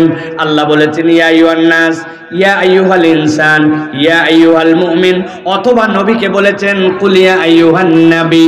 আল্লাহ যে সম্বোধনই করেন না কেন, আল্লাহ রাব্বুল আমিনের প্রত্যেকটা সম্বোধনের প্রথম মুখাতেব হচ্ছেন নবীজি সাল্লাল্লাহু আলাইহি সাল্লাম। কেননা আল্লাহ সরাসরি কোনো মানুষের প্রতি ওহী দেন নাই, কিন্তু আল্লাহ রাব্বুল আলামিন এই আয়াতে কারিমার মধ্যে বলেন ওয়াতলু আলাইহিম, ও আমার হাবিব আপনি তেলাওয়াত করেন। কেন এই কথা আল্লাহ রাব্বুল আলামিন বললেন? মুফাসসিররা বলছেন ইব্রাহিম আলাইহিস সালাম যখন খানায়ে কাবা নির্মাণ করলেন, খানায়ে কাবা নির্মাণ করার পরে ইসমাঈল আলাইহিস সালামকে নিয়ে আল্লাহর কাছে দোয়া করলেন, ওয়া ইয ইয়ারফাউ ইব্রাহিমুল কওয়াইদা মিনাল বাইতি ওয়া ইসমাঈল। ইসমাঈলকে নিয়ে দোয়া যখন করলেন খানায়ে কাবার চত্বরে, প্রথমটুকু আল্লাহ রাব্বুল আমিন ইব্রাহিম আলাইহিস সালামের মন থেকে বের করেছেন, কিন্তু এরপরে আল্লাহ বললেন আপনি যে কবুলের জন্য খানায়ে কাবার দোয়া করতেছেন, ওই কবুলটা আপনার মতো করে হবে না। আমি আল্লাহ আপনার দিলের মধ্যে একটা কথা ঢুকাই দিচ্ছি, ওই দোয়াটা আল্লাহর কাছে করেন, ওই প্রক্রিয়ায় খানায়ে কাবা কিয়ামত পর্যন্ত আবাদ হবে। হযরতে ইব্রাহিম, তার উপাধি ছিল খলিলুল্লাহ, তার সাথে যিনি আমিন আমিন বলতেছেন তিনি হচ্ছেন ইসমাঈল জাবিহুল্লাহ। খানায়ে কাবা যেটা ওইটা হচ্ছে বাইতুল্লাহ। আর আল্লাহ ইব্রাহিম আলাইহিস সালামের হৃদয়ের মধ্যে ঢুকাই দিলেন যার ব্যাপারে আপনি দোয়া করবেন তিনি হচ্ছেন আমার হাবিব, হাবিবুল্লাহ। সুবহানাল্লাহ। তিনি দোয়া করলেন রব্বানা ওয়াবআস ফীহিম রাসূলাম মিনহুম ইয়াতলু আলাইহিম আয়াতিক। আল্লাহ রাব্বুল আমিন আপনি এমন একজন পয়গম্বর প্রেরণ করেন যার 4টা কোয়ালিটি হবে। 1 নম্বর, তিনি আপনার আয়াত তেলাওয়াত করবেন, ওয়া ইউযাক্কিহিম ওয়া ইউআল্লিমুহুমুল কিতাব ওয়াল হিকমা। ইতিহাস সাক্ষ্য দিচ্ছে ইব্রাহিম আলাইহিস সালামের 2 সন্তান, বড় সন্তান ইসমাঈল আলাইহিস সালাম, ছোট সন্তান ইসহাক আলাইহিস সালাম। ইসহাক আলাইহিস সালাম থেকে কত পয়গম্বর একমাত্র আল্লাহ ছাড়া কেউ বলতে পারেন না, কিন্তু ইসমাঈল আলাইহিস সালাম থেকে একমাত্র পয়গম্বর। আল্লাহ নবী যে বলেছিলেন রব্বানা ওয়াবআস ফীহিম রাসূলাম মিনহুম, আল্লাহ বলতেছেন নবীকে দিয়া মুহাম্মদ সাল্লাল্লাহু আলাইহি ওয়াসাল্লাম ইসমাঈল আলাইহিস সালামের ঘর থেকে একমাত্র পয়গম্বর, কিন্তু তিনি ইমামুল আম্বিয়া, তিনি খাতামুন নবীন। সুবহানাল্লাহ। ওই যে ইব্রাহিম আলাইহিস সালাম দোয়া করেছেন ওয়াতলু আলাইহিম নাবা আল্লাযী আতাইনাহু আয়াতিনা। আল্লাহ বললেন হে পয়গম্বর আপনি দোয়া করেন, আপনি তেলাওয়াত করেন। নবীজি তেলাওয়াত করতেছেন, কি তেলাওয়াত? নাবা আল্লাযী, এমন একটা সংবাদ, আল্লাযী আতাইনাহু আয়াতিনা। আল্লাহ বলছেন এমন একদল লোককে আমি রব্বুল আমিন আমার পক্ষ থেকে আয়াত দিয়েছিলাম। হযরত আব্দুল্লাহ ইবনে মাসউদ বলতেছেন আল্লাহ রাব্বুল আমিন মূলত এই জায়গাতে যেই ব্যক্তির কথা নবীকে বলতে বলেছেন ওই ব্যক্তির নাম হচ্ছে বালআম ইবনে আবার। বালআম ইবনে আবার নবীজির সময়ের মানুষ নয়, সেই মানুষটা ছিল মূসা আলাইহিস সালামের সময়ের মানুষ। কি তার কোয়ালিটি? তার কোয়ালিটি ছিল আল্লাহর কাছে একবার যদি হাত তুলে দোয়া করে 1 মুহূর্ত দেরি হতো না, সাথে সাথে তার দোয়া কবুল হয়ে যায়। মূসা আলাইহিস সালামের কওমের লোকেরা আসলো, আসার পরে মুসা আলাইহিস সালামের সাথে যখন ফেরাউনের দ্বন্দ্ব বেঁধে গেছে, তখন ফেরাউনের লোকজন আসছে বালামের কাছে, বালাম তুমি তো দোয়া করলেই কবুল হয়, আমরা তোমার কাছে আসছি, মুসা নামে একজন আসছে যে সমাজের মধ্যে তো বিভ্রান্তি ছড়ায়, তুমি তার বিপক্ষে একটু দোয়া করো যেন সে ধ্বংস হয়ে যায়। বালাম বলল, না না না, আমি যেইগুলা কথা শুনছি আর দেখছি এই লোক সত্য হতেও পারে। কি শুনছো তুমি? বলে, শুনছি বগলের নিচে ওই লোক হাত দেয়, দেওয়ার পরে বের করে, সাথে সাথে হাত শুভ্র হয়ে যায়, আবার যেই না হাত নেয় হাত বন্ধ হয়ে যায়, আবার হাত জ্বলেও না পুড়ে না। আর কি শুনছো? আমি শুনছি তার একটা লাঠি আছে, ওই লাঠিটা সে যখন মেষ চড়ায়, চড়াতে চড়াতে ক্লান্ত হয়ে যায়, তখন ঘুমায় যায়, ওই লাঠিটা তখন পুঁতে রাখে। দুনিয়ার যত জাদুকর, ওই জাদুকর যদি কোনো জাদুর ক্রিয়া করে আর ঘুমায় যায়, জাদু শেষ হয়। কিন্তু ওই লোক নাকি যখন লাঠি গেড়ে দিয়ে শোয়, কোনো মেষ যদি বেরিয়ে যেতে চায়, সাথে সাথে একাই লাঠিটা উঠে যায়, উঠার পরে পিটায় পিটায় মেষগুলাকে লাইন মতো নিয়ে আসে, লাইন মতো নিয়ে আসার পরে সাথে সাথে ওই লাইন মতো তাকে একাত্র করে দেয়। এই লোক যে কাজ করে এইটা কোনো স্বাভাবিক কাজ নয়। ওই লোকের ওই লাঠি এমন পাওয়ার যে এই লাঠি দিয়ে বাড়ি মারে, বাড়ি মারার সাথে সাথে পাথর ভেঙে যায়, পাথর ভাঙার পর আরেকটা পাথর বের হয়, ওইটাকে বাড়ি দেয়। যেখানে একটা লজ তো লোহা দিয়া পাথর দিয়ে পাথর ভাঙা যায় না, অথচ সে লাঠি দিয়ে নাকি পাথর ভাঙে। বালাম ইবনে আবার যখন এগুলা বলেছে, তখন তার সাথের লোকজন বলতে শুরু করছে, মনে করছো মিয়া এইগুলা না জেনে বুঝে আমরা তোমার কাছে আসছি নাকি? এগুলা জেনে বুঝেই তোমার কাছে আসছি। তবে তোমার কাছে আসার কারণ তোমার কাছে আগে ব্যাখ্যা করি। কি কারণ? বলে, তুমি আল্লাহর কাছে দোয়া করলে দোয়া কবুল হয়, কয়দিন পরে ওই লোকও যদি আল্লাহর পয়গম্বর হয় তার দোয়াও কবুল হবে। তাহলে তোমার দপ্তরে আর লোক আসবে না, তোমার খানকার চলবে না, তোমার সমাজে কোনো প্রভাব প্রতিপত্তি থাকবে না। মনে করছো খালি আমাদের স্বার্থে আসছে নাকি? তোমার স্বার্থেও আসছে মিয়া, দোয়া করলে তোমারও লাভ। সাথে সাথে বালাম ইবনে আবার এই কথা গিলে ফেলে আল্লাহর কাছে দোয়া করল, আল্লাহ এই মুসাকে তুমি ধ্বংস করে দাও। আল্লাহ সাথে সাথে তাকে ইলহাম করলেন, যতদিন পর্যন্ত তুমি দুনিয়ায় বেঁচে থাকবা তোমার আর কোনো দোয়া কবুল করা হবে না। আল্লাহ বলতেছেন, ওই লোকটা আল্লাহর আয়াত চিনতো, আল্লাহর আয়াত জানতো, আল্লাহর নিদর্শন তার কাছে ক্লিয়ার ছিল, চিনে বুঝে জানার পরেও সে আল্লাহর আয়াত থেকে মুখ ফিরাই নিল। ফানসালাকা মিনহা। আমি আপনাদের কাছে জিজ্ঞাসা করতে চাই, আমাদের সমাজে এরকম কোন লোক আছে কিনা যেই ব্যক্তিরা আল্লাহর আয়াত চিনে, আল্লাহর নিদর্শন জানে, জানা বোঝার পরেও আল্লাহর আয়াত থেকে, আল্লাহর হুকুম থেকে মুখ ফিরায় নেয়? আছে? চিনতে পারেন নাই? আমি দুই একজন লোককে একটু চিনাই, দেখেন তো চিনতে পারেন কিনা। 27 রমজান 28 রমজান ঢাকা থেকে নওগাঁয় রওনা দিবে, বাসে কোনো টিকিট নাই, কোন রকম আমিনবাজার ব্রিজের উপর থেকে বাসের ভিতরে ঢুকতে পারছে। ঢোকার পরে দেখে কোনো পা ফেলার জায়গা নাই, ভিতরে একদম বিরাট বড় গাদাগাদি অবস্থা, রডটা ধরে কোনো রকম ঝুলে আছে, পা ফেলতে পারে না, ডানে ঘুরতে পারে না, বামে ঘুরতে পারে না। এমন সময় আসরের আজান শুরু হয়ে গেছে, হাই আলা সলা। ওই লোক নামাজি ব্যক্তির ভিতরের মধ্যে অস্থির এসে গেছে, নামাজটা কেমনে পড়বো, কিন্তু বাস দাঁড়ায় না, ওযু করার উপায় নাই, তায়াম্মুমের পরিবেশ নাই, দাঁড়ায় দাঁড়ায় যে নামাজ পড়বে সেই রকম সেই জায়গার কোনো পরিবেশ নাই। ওই লোক তো সাথে সাথে অস্থির, কিন্তু তার কোনো অবস্থাই নাই নামাজ পড়ার। এরকম করতে করতে আসরের ওয়াক্তটা বের হয়ে চলে গেছে, মাগরিব হয়ে গেছে। বুঝে থাকলে উত্তর দেন, এই লোক যে আসরের নামাজ পড়তে পারলো না, এইটা কি সে ইচ্ছায় নামাজ বাদ দিছে না অনিচ্ছায়? কথা বললেন না? অনিচ্ছায়। কিন্তু আপনার এলাকায় এরকম কোন লোক আছে কিনা, বিএলবিতে টিএলবিতে, যেই লোক আসরের আজান হয় এরপরে তখন মোবাইল খোঁচায়, চায়ের দোকানে আড্ডা মারে, মাঠের মধ্যে কাজ করে, নানান অজুহাত দিয়ে ঘোরাফেরা করে, বাইক চালায়, ভ্যান চালায়, কোনো কাজ নাই, কিন্তু তারপরেও আল্লাহর ডাকে সাড়া দিয়ে মসজিদে যায় না। ও জানা বোঝার পরেও নামাজ বাদ দেয়। এই লোকটা যে নামাজ বাদ দিল, ওইটা কি অনিচ্ছায় না ইচ্ছায়? আমার আল্লাহ বলছেন, ভালো করে নবী আপনি জানাই দেন না, বাল্লাযী আতাইনাহু আয়াতিনা, এমন ব্যক্তির কথা যার কাছে আয়াত দেওয়া হয়েছিল, ফানসালাকা মিনহা, সে জেনে বুঝে ওখান থেকে সে মুখ ফিরায় নিল। আল্লাহ বলছেন 2 নম্বর অপরাধ জানান। আল্লাহ নবীকে বলছেন, ফাতবাহুশ শাইতানু ফাকানা মিনাল গাওয়িন, একবার যে জেনে বুঝে আল্লাহর আয়াত থেকে মুখ ফিরায় নেবে, আল্লাহ বলছেন সে দ্বিতীয় একটা অপরাধের মধ্যে প্রবেশ করবে। কি অপরাধ? আল্লাহ বলছেন ওই ব্যক্তিটার সাথে সাথে শয়তান পিছে লেগে যায়, আর একবার যার পিছে শয়তান লাগে ফাকানা মিনাল গাওয়িন, নিশ্চিত থাকেন সেই ব্যক্তি পথভ্রষ্ট হয়ে যায়। এই জায়গায় কথাটা একটু বোঝার আছে, ভালো করে খেয়াল করেন। অনেক সময় আমরা আমাদের বাচ্চা কাচ্চাকে বকাঝকা করি, আপনারা করেন কিনা দেখেন তো। আয় বিচ্চাই, খবরদার শয়তানি করবি না, বান্নামি করবি না, এই কাজ শয়তানি কাজ, এটা তুই করবি না, বলি কিনা? তার মানে কি? আপনি যেই কাজটার থেকে তাকে নিষেধ করছেন, বুঝাচ্ছেন এই কাজটা শয়তানি কাজ, এই কাজ করলে তুমি শয়তানের অনুগামী হবা।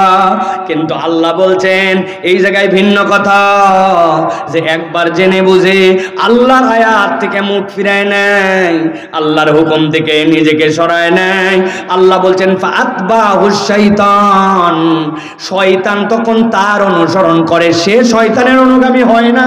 ফাতবাহুশ শাইতান ফাকানা মিনাল গাওয়িন, আল্লাহ বলছেন শয়তান তখন তার পিছে লেগে যায়, আর একবার শয়তান যখন কারো পিছে লাগে তখন সে নিশ্চিত পথহারা হয়। নাউজুবিল্লাহ। আল্লাহ এই জায়গায় দুইটা অপরাধের কথা বলেন। আল্লাহ বলছেন নবীজি আপনি সামনে বের হন। নবীজির কাছে আয়াত আসলো ওয়ালা ওয়াশিনা লারাফানাহু বিহা, হে নবী আপনি বলেন ওই মানুষগুলা যদি মেনে নিত, আল্লাহর আয়াত যদি নিজের জীবনে জেনে বোঝার পরে অস্বীকার না করে নিজের জীবনে অনুসরণে লেগে যেত, আল্লাহ বলছেন ওয়ালা উশিনা, যদি আমি চাইতাম লারাফানাহু বিহা, এইটার দ্বারা তার মর্যাদা আমি আসমানে উঠাই দিতে পারতাম। কিন্তু এই ব্যক্তি আল্লাহর আয়াত জেনে বুঝে কেবল অস্বীকার করে শয়তানের অনুগামী হয় নাই, সে আরো দুইটা অপরাধে নিযুক্ত হলো, সে আরো দুইটা অপরাধ নিজের জীবনে নিয়ে ফেললো। তাহলে জেনে বুঝে বলেন, আগে ছিল অপরাধ দুইটা, পরে হলো দুইটা, টোটাল অপরাধ কয়টা? হয় নাই। কয়টা? হাতগুলা নিচে নামান, এরকম করে করেন, হাত একটু তাড়াতাড়ি করেন, এরকম করে। আমি জিজ্ঞাসা করবো টোটাল অপরাধ কয়টা, হাত তুলে দেখাতে হবে। চারটা। তাহলে টোটাল অপরাধ কয়টা? সব হাত ওঠে নাই, হাত নামান, একসাথে তুলতে হবে। টোটাল অপরাধ কয়টা? শেষ সুযোগ দিলাম, হাত নামান। ওই যে মুরব্বী হেলান দিয়ে আছেন আপনি খুঁটির গোড়ায়, হ্যাঁ বহুত আরামে বসছেন কিন্তু চাচা, হাত নামান, রেডি করেন সবগুলা। টোটাল অপরাধ কয়টা? আলহামদুলিল্লাহ। হাত নামান। চিন্তা করতেছে কি এক হুজুর নিয়ে আইছে, হাত তোলো না, হেরে বিধি কিচ্ছি করে ফেলো, তাই না? এগুলো কারণ আছে ভাই। অধিকাংশ ওয়াজ আমাদের বাড়িতে যায় না, ঠিক কিনা? কালকে যায় গল্প দিবে, একটা বক্তা আনছিল ফাটাফাটি, জিজ্ঞাসা করছে কি ফাটালো, বলে তা বলতে পারবো না, কিন্তু ওয়াজ ফাটাফাটি হয়েছে। এই ফাটাফাটির কাম নাই, এই ওয়াজ বাড়িতে নিয়ে যেতে হবে। রাজি আছি ইনশাআল্লাহ? তাহলে টোটাল অপরাধ কয়টা? চারটা। আগে বলছি দুইটা, ভালো করে খেয়াল করেন। আল্লাহ বলছেন ওয়ালাউ শি'না লারাফানাহু বিহা, যদি আমি আল্লাহ চাইতাম তাদের মর্যাদা আসমানে উঠাইতে পারতাম। ওয়ালাকিন্নাহু আখলাদা ইলাল আরদ, ওই ব্যক্তিরা 3 নম্বর আর একটা অপরাধে প্রবেশ করলো, সেইটা হচ্ছে তারা নিরেট দুনিয়াদার হয়ে গেল। আখলাদা আরবিতে খুলদুন শব্দের অর্থ এমন চতুষ্পদ জন্তু, 4টা পা যাদের, মাথা আছে, ঘাস খায়, খড় খায়, পানি খায়, মাঝে মাঝে মাথা উঁচু করে, কিন্তু তার ন্যাচারাল দিকটাই হচ্ছে সব সময় মাথা নিচু করে রাখা। একটা প্রাণীর নাম এরকম বলেন দেখি, আরেকটা প্রাণীর নাম বলেন, আরেকটার নাম বলেন। আমাদের এই যে গরু, ছাগল, মহিষ, অনেক সময় ছাগল অবশ্য দেখা যায় 2 পা একটু মাঝে মাঝে উঁচু করে, ঠিক কিনা?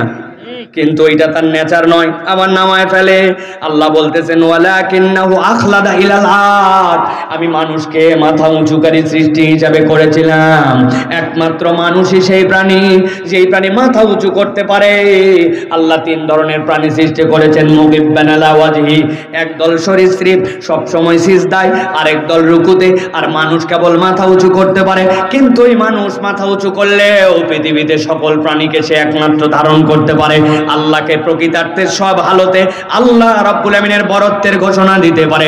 আল্লাহু আকবার বলে নামাজে দাঁড়ায়, সানা পড়ে, ফাতিহা পড়ে, এরপরে সূরা পড়ে, এরপরে আল্লাহু আকবার বলে রুকুতে যায়। যখন রুকুতে যায় দুনিয়ার সবগুলা চতুষ্পদ জন্তুর মতো হয়, কিন্তু রুকুতে যে বলে সুবহান রাব্বিয়াল আযীম, আমি যখন মাথা নিচু করছি আমার রব সবচেয়ে বড়। এরপরে আল্লাহ বলেন সামি আল্লাহু লিমান হামিদা, আমার বান্দা যা যা প্রশংসা করেছে সব আমি শুনেছি বান্দা। রব্বুল আলামিন বলতেছেন, এরপরে বান্দা খুশিতে বলে রব্বানা লাকাল হামদ। ওইটা বলার পরে বান্দা এরপরে সিজদায় চলে যায়, দুইটা হাত কপাল নাক, দুইটা হাঁটু, দুইটা পায়ের মাথা দিয়ে যখন সরীসৃপের মতো একদম লেগে যায় মাটির সাথে, তখন বলে সুবহান রাব্বিয়াল আলা, আমি যখন সবচেয়ে নিচে আমার রব সবচেয়ে বড়। আল্লাহ বলছেন মানুষ ছাড়া কেউ এই সাক্ষ্য দিতে পারে না, অথচ ওই মানুষ এমন অদম হয় ওয়ালাকিন্নাহু আখলাদা ইলাল হাদ, ওই মানুষটা নিরেট দুনিয়াদার হয়ে যায়, হালাল হারাম কোনো বিবেচনা করে না, আল্লাহ রাব্বুল আলামিনকে কোনো তোয়াক্কা করে না, নিরেট দুনিয়াদের জন্য যা ইচ্ছা তাই করতে পারে। এরকম লোক আছে কিনা? চিনতে পারেন নাই? আমি দু একজনকে একটু চিনাই, দেখেন তো আমাদের সমাজে আছে কিনা।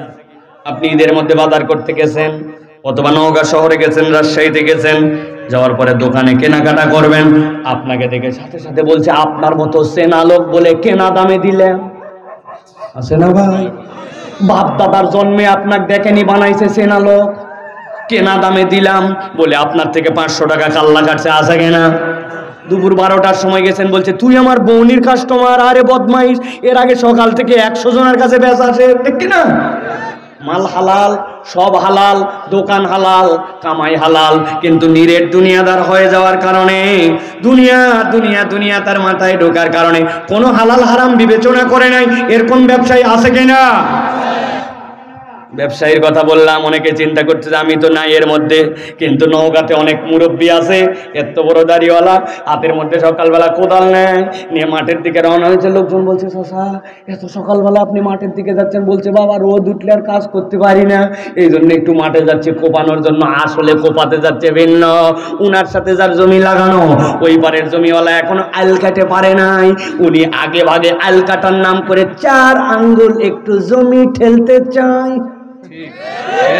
এই এলাকায় এরকম কোন চাচা নাই? আরে কথা বলেন। ও মুরব্বী, আপনার জমির এই 4 আঙ্গুল ঠেলছেন আপনি, আপনার 1 বিঘার খাজনা ঠিক, খারিজ ঠিক, সিয়ার ঠিক, এসার ঠিক, সব ঠিক, এই 4 আঙ্গুল আপনার না। ওইটাতে আপনি হয়তো দেখা যাচ্ছে 5 কেজিও ফসল পান নাই, 100টাও গোছ লাগান নাই, আপনি এদিকে পাইছেন 1 বিঘায় 20 মণ, আর ওখানে 5 কেজি। এই দুইটা হালাল হারাম মিশায় ফেলছেন, এই লোক সামলাতে পারে না। ওয়ালাকিন্নাহু আখলাদা ইলাল হাদ, নিরেট দুনিয়াদার হয়ে যাওয়ার কারণে এরকম নামাজি মুসলমান ও সমাজে আছে কিনা? কেমনে তাইলে হইল? আপনি আপনার জীবনে নিরেট দুনিয়াদার হয়ে গেছেন, আপনার দুনিয়া আপনার স্টাইলে চলে, আপনি এখানে কারো হিসাব করেন না। আছে কিনা? অনেক লোক এরকম খুঁজে পাবেন, দেখবেন কবে আব্বা মরে গেছে, বলছিল বোনের সম্পদটা ফেরত দিয়ে দিস, ঠিকঠাক মতো মুরব্বী মরার বয়স হয়েছে, বলছে ভিটার জমির ভাগ নেওয়া লাগে না, নিলে সংসারে বোন বরকত হয় না। থাবড়া আনো দরকার বেটা, তুই বাপের ভিটায় বসে বোনের ভিটার জমি না নেওয়ার নসিহত করিস। আছে কিনা? খালি আছে মানে বহুত খুঁজে পাবেন আপনি। বাপরে, নওগাঁ অঞ্চলে তো এখন হজে যখন যায়, হজে যাওয়ার সময় একটা আগে অনুষ্ঠান করা, এটা এখন একটা ওয়াজিব পর্যায়ের আমল, ঠিক না ভাই? বড় গরু আর কয়টা টাকা লাগালে বউকে হজে নিয়ে যাওয়া যাইতো, কি কন? এইরকম খাওয়া দাওয়া করাইছে, খাওয়া দাওয়া করে বলছে আর ফিরবো কি ফিরবো না বলতে পারি না বাবা, কতদিন বাসি না বাসি ঠিক নাই।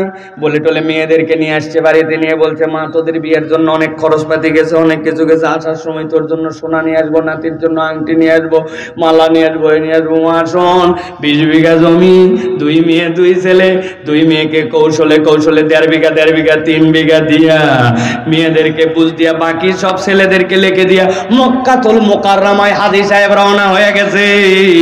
কানাই কাবায় যাওয়ার পরে হাজী সাহেবের পিকআপ দেখে কে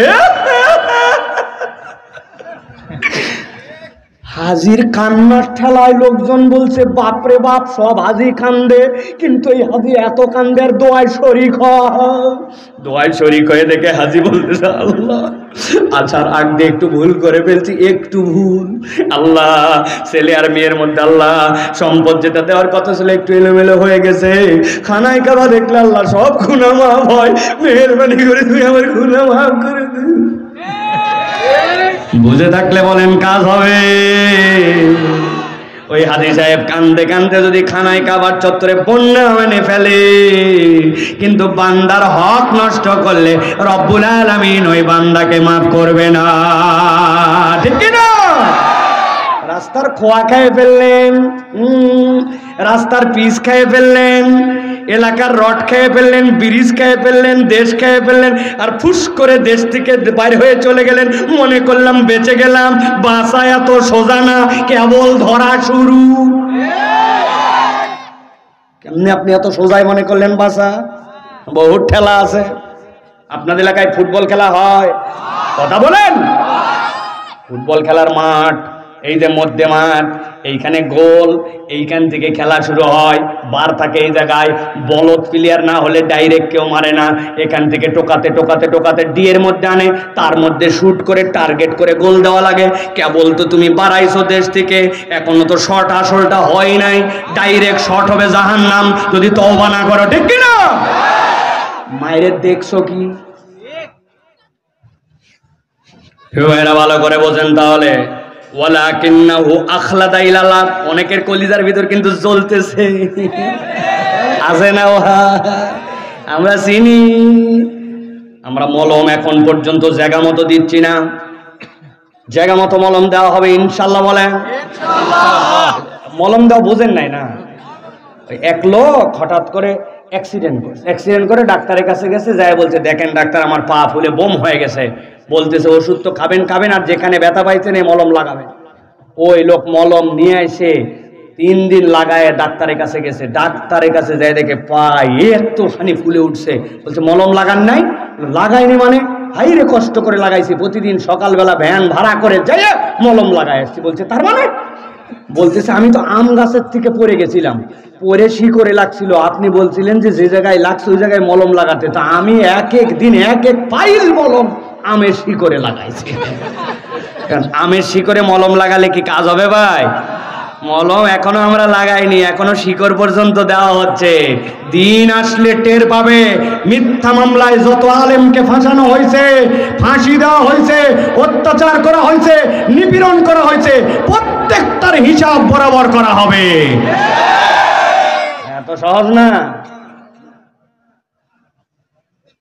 ভালো করে খেয়াল করেন তাহলে। 3 নম্বর, ওয়ালাকিন্নাহু আখলাদা ইলাল আরদ, হালাল হারাম চিনে, সব বোঝে, কিন্তু নিরেট দুনিয়াদার। এটা 3 নম্বর। কয় নম্বর? 4 নম্বরে আল্লাহ বলছেন নবী আপনি বলেন তাদের 4 নম্বর অপরাধ কি ছিল? 4 নম্বর অপরাধ ওয়াত্তাবা হাওয়া। ওই মানুষগুলা তাদের জীবনটা মন পছন্দ জিন্দেগি, আল্লাহকেও মানে, ইসলামও মানে, আবার যেখানে তার লাগে না সেই জায়গাতে আবার নিজের অন্তর ও তার ইলাহ। এরকম মুসলমান নিয়ামতপুরে নাই? বুঝে বলেন, মানে মন পছন্দ জিন্দেগি, আল্লাহ রাব্বুল আলামিনও লাগে, ইসলামও লাগে, আবার যে পর্যন্ত তার মনে চায় না ওই পর্যন্ত আবার ইসলামকে বাদও দেওয়া লাগে। এরকম মুসলমান আছে কিনা ভাই? আল্লাহর ওয়াস্তে আছে বলাটা বাদ দেন, বলেন আমরা আছে। আবার কি আছে বললে তো মজা লাগে শুনতে। আছে কারা? চলেন একটু চিনি দেখি, 2-1 জন আছে। আচ্ছা কি ব্যাপার, এখনো দাড়ি রাখেননি কেন মুখে? বলছে তোমার চাচি আম্মা পছন্দ করে না, চাচি আম্মা লাইক করে না, ওই জন্য উনার বয়স হয়ে গেছে 60 বছর, এখনো মুখে দাড়ি রাখতে পারে নাই। আছে কিনা? আপনার চাচি পছন্দ করেন, আপনি কি বুঝাইছেন তারা বুঝছেন? আল্লাহ বলছেন আমার নবীর একটা সার্টিফিকেট জেনে রাখো, ওয়া ইন্নাকা লাআলা খুলুকিন আযীম, আমার নবীকে আমি সমুন্নত চরিত্রের পৃথিবীর সবচেয়ে স্মার্ট মানুষ হিসাবে প্রেরণ করেছি। আর আপনি বলতেছেন নবীর দাড়ি আপনাকে আনস্মার্ট লাগে, উমুকে পছন্দ করে না, তার মানে বুঝাইছেন আল্লাহর নবী পর্যন্ত আপনার ধাক্কা। আপনি যদি এটা বুঝে বলেন আপনার ঈমান চলে যেতে পারে, ঠিক কি না? মানে আপনি ইসলাম পালন করেন কিন্তু আপনি দাড়ি রাখতে, আয় যুবক দাড়ি রাখো না কেন? বলছে হুজুর বিয়ের কথা চলতেছে, যে মেয়ের সাথে কথা হচ্ছে ওই মেয়ে আবার দাড়ি লাইক করে না। আছে না? আমি আপনার ফতোয়া দিয়ে গেলাম, এলাকার মুফতিদের কাছে যাই ফতোয়া নিয়ে নিবেন ভালো করে। আমার কথা আপনার পছন্দ না হলে, যেই মহিলা বিয়ের আগে তার স্বামীর দাড়ি পছন্দ করে না এইটা বলবে, এইটা একটা ফিস্ক। আর এই ফাসেক মহিলাকে বিয়ের আগে বিয়ে যদি না হয় তাহলে এই মহিলাকে বিয়ে করা জায়েজ নাই। আপনি আল্লাহ মানেন, আবার আপনি নিজেকে নিজের ইচ্ছা মতো জীবন চলান, কোনো কারণ নাই, কোনো কারণ নাই। একমাত্র কারণ হচ্ছে আপনার অন্তরকে আপনি ইলা বানাইছেন, এই জন্য আপনি আল্লাহর এই বিধানের কাছে আপনার নিজেকে সমর্পণ করতে পারেন না। এছাড়া আপনার জীবনে আর দ্বিতীয় কোনো কারণ নাই, ঠিক কিনা? হিসাব মিলায়। ওই যে ঢাকায় নাকি একটা ঘটনা, এক স্যার বলছিল এক ছেলেকে, তোকে দেখতে তো ছাগল ছাগল লাগে, মানে ফুকু দাড়ি, বুঝছেন না, ছাগলের মতো দাড়ি, এই জন্য বলছে ছাগল ছাগল লাগে। ওই ছেলে বলছে you are absolutely right sir. চিন্তা করছে কি, আমি ওরে টিটকারি করলাম আর উল্টা বলতেছে আপনি যা বলছেন তা ঠিক স্যার, আজব ব্যবহার তো। সাথে সাথে বলছে কি রে, আমি বললাম কি আর তুই বুঝলি কি? বলছে যা বলছেন তাই তো বুঝছি, আমি যেরকম দেখতে সেরকমই তো বলছেন, এই জন্যই তো বলছি you are absolutely right sir. বলছে হেভি স্মার্ট ছেলে তো, আমি তার ছাগল দাড়ি দেখে ছাগল ছাগল বললাম আর এই বেটা এটা মাইনে নিল। বলে স্যার তবে আপনি যদি আমাকে একটু সাহস দেন তাহলে আমি একটু কথা বলতে চাই। বলে কি কথা বলো? বলছে স্যার আমার ছাগল ছাগল দেখতে জন্য, আপনি বলছেন ছাগল ছাগল লাগে, তবে আপনাকে দেখলে আমার কুত্তা কুত্তা লাগে। কুত্তার মুখে দাঁড়িয়ে আছে তো, তাহলে বুঝে নেন আপনি, কোনো অজুহাত নাই, কেবলমাত্র ওয়াত্তাবা হাওয়া, মন পছন্দ জিন্দেগি। আমার দিল যেমন চায় আমি আমার জীবন সেরকম চালাই। এরকম মুসলমান কেবল ছেলে নয়, হাজার হাজার মহিলাকেও আপনি এরকম খুঁজে পাবেন ভাই, ঠিক কিনা? বিয়ে বাড়িতে গেছে, আপা আরে আমাদের এলাকায় এত সুন্দর মহিলা কোত্থেকে আসলো আপা, আপনাকে চিনলাম না, মনে হচ্ছে আসমান থেকে নেমে আসে। মহিলা বলতেছে আমি তোর পাশের বাড়ির তসলিমা আপা। বলছে আপনার কিভাবে চিনবো? এইরকম তো আপনার কোনোদিন দেখিনি। বলছে বিয়ের অনুষ্ঠান 2000 টাকা দিয়ে মেকআপ করে আসছি আমি, বিয়ের একটা দিনেও যদি বোরকা পরে আসি তাহলে আবার কোন দিন আনন্দ ফুর্তি করবে? মানুষের জীবনেতে একদিনই, ঈদের দিন মহিলা বোরকা পরে না, বিয়েতে বোরকা পরে না, মরা বাড়িতে গেলে পরে, বাজারে গেলে করে, বাহিরে গেলে পরে, কিন্তু আবার মাঝে মাঝে সারে। এরকম মহিলা আছে কিনা ভাই? ভালো করে বুঝেন, ওয়াত্তাবা হাওয়া বোন, এই পর্দা আপনার ইচ্ছাই হচ্ছে, আল্লাহর ইচ্ছাই হচ্ছে না। আপনি আল্লাহ রাব্বুল আলামিনের নিয়ম কানুন না মেনে আপনি আপনার মতো করে চলেন। আল্লাহ বলছেন ওয়াত্তাবা হাওয়া, তুমি তোমার মন পছন্দ জিন্দেগি চালাও, এটা আল্লাহ পছন্দ জিন্দেগি হয় না, ঠিক কি না? নিয়ামতপুর অঞ্চলে বিয়ে শাদী হয়, কথা বললেন না? এই পিছনে যারা আছে হয় ভাই হয়, এদিকে তো দেখতেই পাই না, অন্ধকার এই কোনায়। আসেন আপনারা ভাই, আসেন, বিয়ে শাদী হয়। দেখেন তো ইসলামের বিয়ে কেমন, আপনাদের এলাকার সাথে মিল আছে কিনা? আল্লাহ বলতেছেন বিয়ের মধ্যে 3টা বিধান। 1 নম্বর হচ্ছে ইজাব আর কবুল, এইটা হচ্ছে ফরজ। 2 নম্বর ওয়াতুন নিসা সাদুকাতিহিন্না নিহলা, আপনার জন্য মেয়েদেরকে দেনমোহর দিয়ে দিতে হবে। 3 নম্বর আপনার বিধান হচ্ছে আউলিম ওয়ালাউ বিশাতিন, ছেলের বাড়িতে নিয়ে আসার পরে একটা ছাগলের বাচ্চা দিয়ে হলে অলিমার অনুষ্ঠান করা লাগবে। যত আনন্দ, যত বিনোদন, যত ফুর্তি, যত আয়োজন ইসলামের এই 3টার মধ্যেই শেষ। কিন্তু আমি আপনাদের কাছে জিজ্ঞাসা করি, আমাদের এলাকায় বিয়ে শাদী কি এই 3টার মধ্যেই শেষ না আরো কিছু আছে? কি আছে? 3 দিন আগে হলুদ সন্ধ্যা, 2 দিন আগে মেহেদি সন্ধ্যা, 1 দিন আগের থেকে ড্যান্স সন্ধ্যা, 10 দিন আগের থেকে এলাকার সবচেয়ে ভালো ভালো ডেক বক্স নিয়ে যায় বাড়ির ছাদের মধ্যে লাগাইয়া দিয়া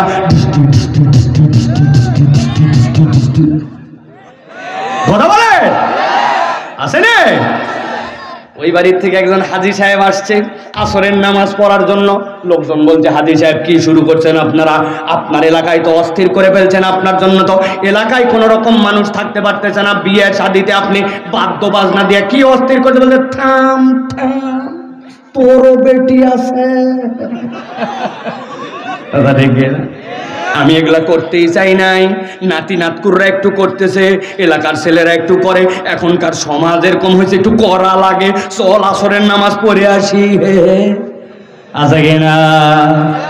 হাজী সাহেব আসরের নামাজও পড়ে, আবার নাতি নাত করে কেউ ইলা বানাইছে, সমাজ কেউ ইলা বানাইছে, এলাকার আচরণ কেউ ইলা বানাইছে।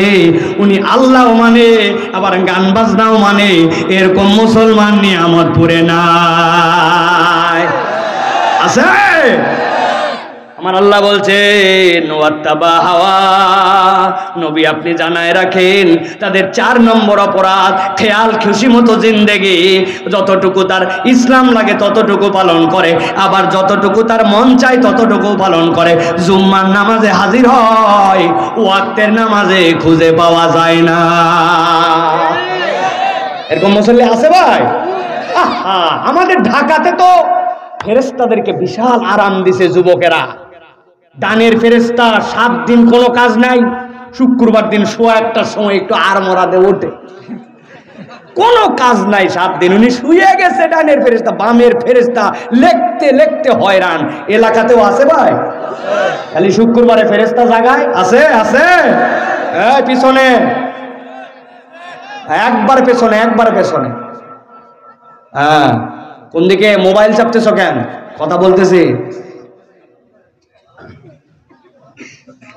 ভালো করে খেয়াল করেন।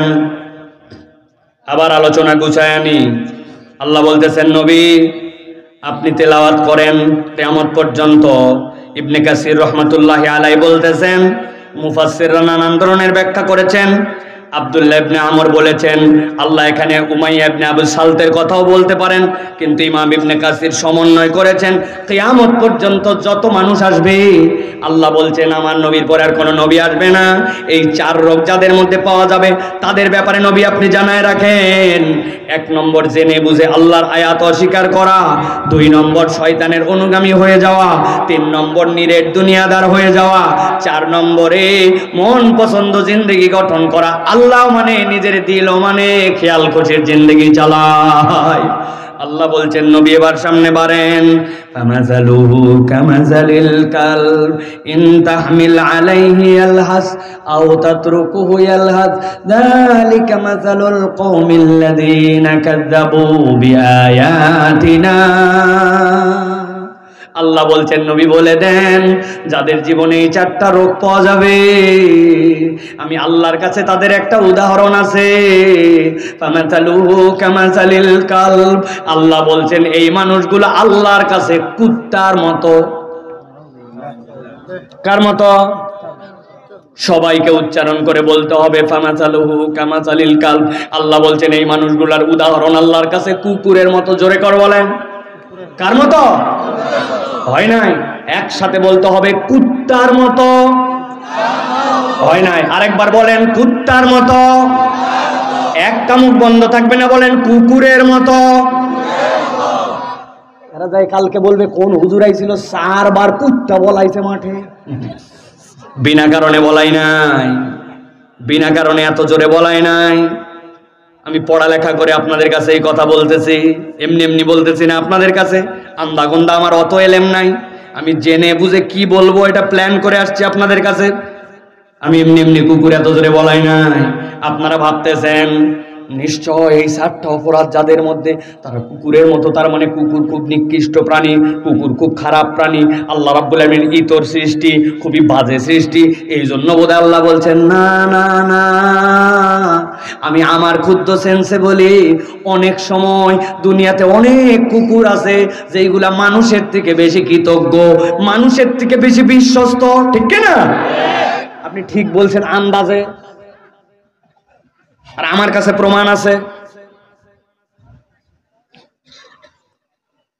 আমি একদিন বিকালবেলা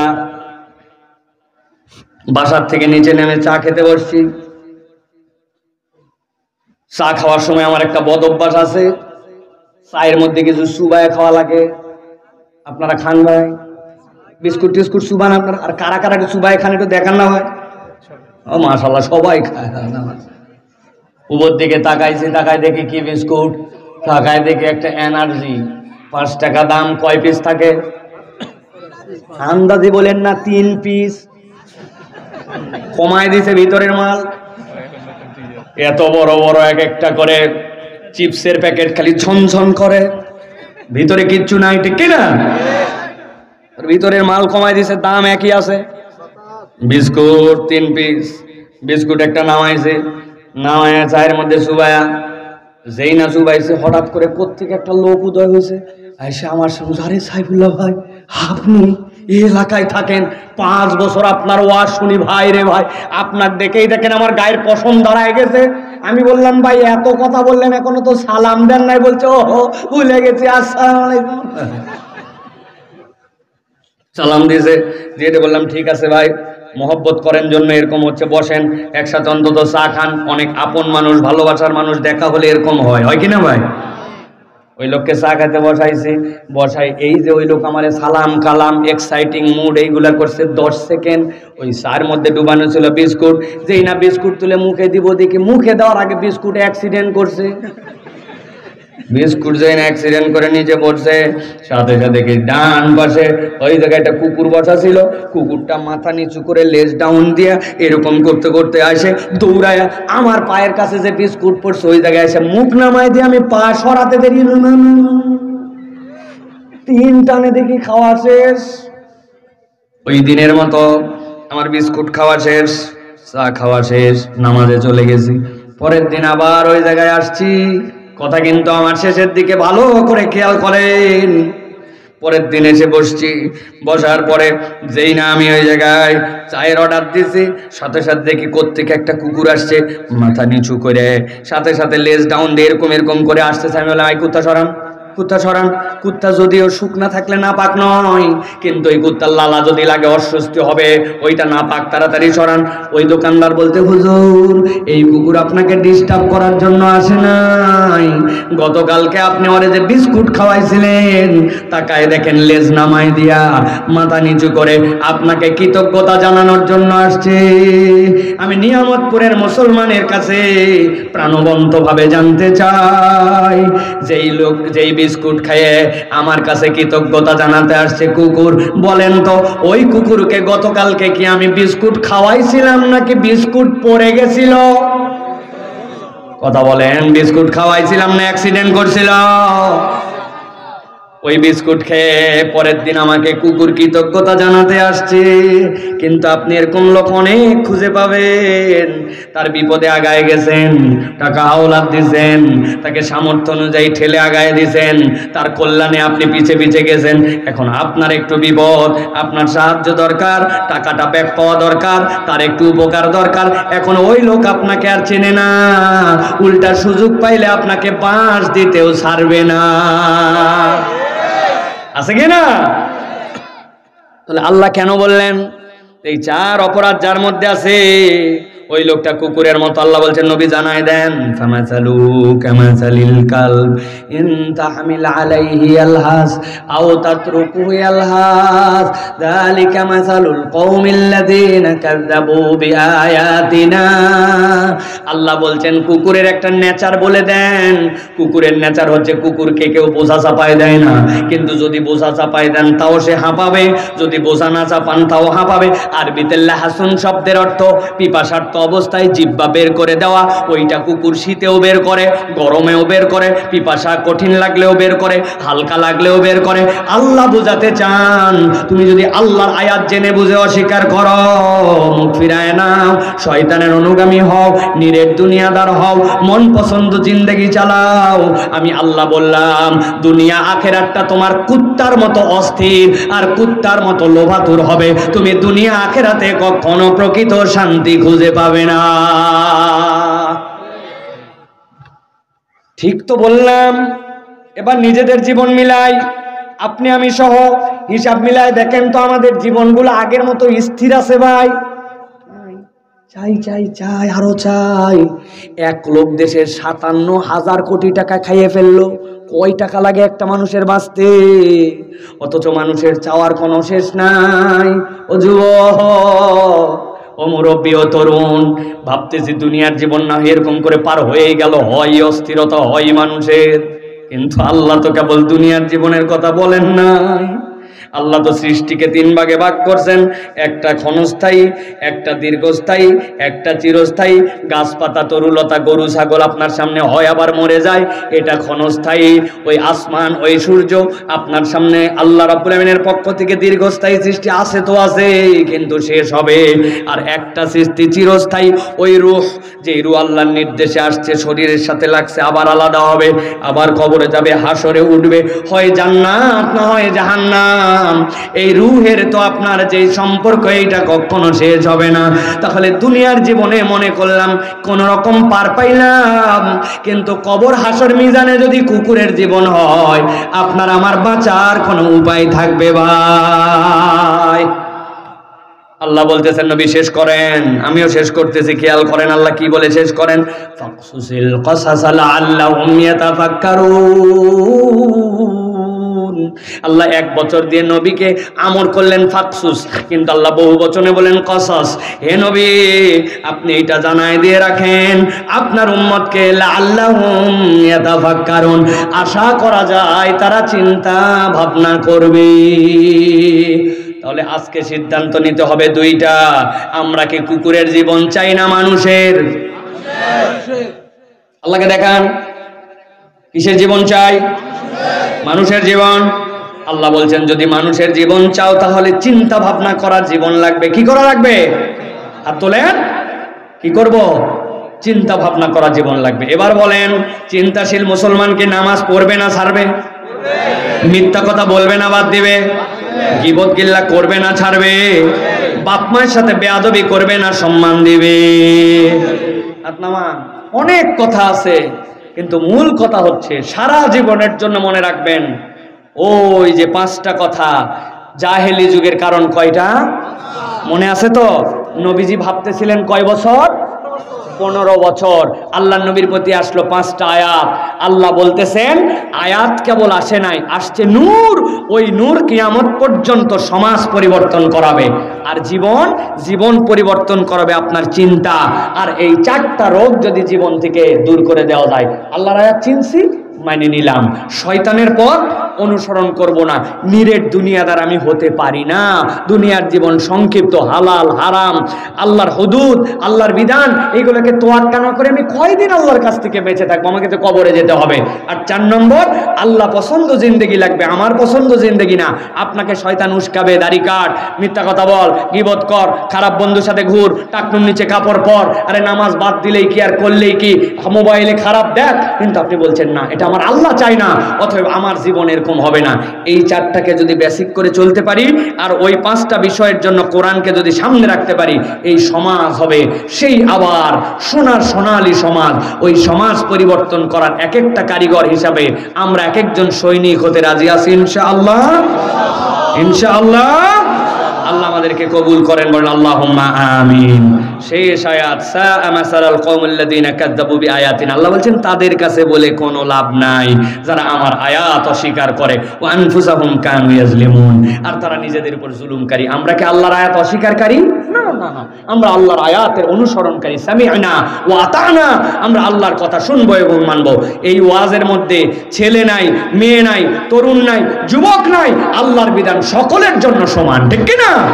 অতএব আমার মা বোনদেরকে বলবো, আসেন মা, সুন্দর একটা পরিবার গঠন করেন, যেই পরিবার থেকে আপনার বেহেশতি সওগাত বেরোবে, আপনার আগামীর প্রজন্ম ইসলামের দিকে ধাবিত হবে। আসেন মুরব্বী, আসেন তরুণ, আমরা আগামীর বাংলাদেশকে সুন্দরের দিকে নিয়ে যাই। তার আগে নিজেদের জীবনগুলোকে সুন্দর করার জন্য চেষ্টা করি। আল্লাহ আমাদের সকলকে তৌফিক দান করুন, বলেন আল্লাহুম্মা আমিন। হাদা মা ইনদি ওয়াল ইলমু ইনদাল্লাহ। সুবহানাকাল্লাহুম্মা বিহামদিকা সুবহানাকাল্লাহুম্মা বিহামদিকা আশহাদু আল লা ইলাহা ইল্লা আনতা আস্তাগফিরুকা ওয়া আতুবু ইলাইক। আর কিছু বলার আছে? اللهم آمين. اللهم ربنا ظلمنا أنفسنا وإن لم تغفر لنا وترحمنا لنكونن من الخاسرين. اللهم ربنا آتنا في الدنيا حسنة وفي الآخرة حسنة وقنا عذاب النار. দয়াময় মেহেরবান মাহবুদ আল্লাহ, আজকের এই চমৎকার আয়োজনে আল্লাহ, 2 দিন ব্যাপী প্রোগ্রামে আল্লাহ মেহেরবানি করে যত আয়োজনে আল্লাহ যে ধরনের সম্পৃক্ততা হয়েছে আল্লাহ, মানুষজন এসেছেন, খরচ করেছেন আল্লাহ মেহেরবানি করে সবগুলাকে আপনি ইবাদত হিসেবে কবুল করে নেন।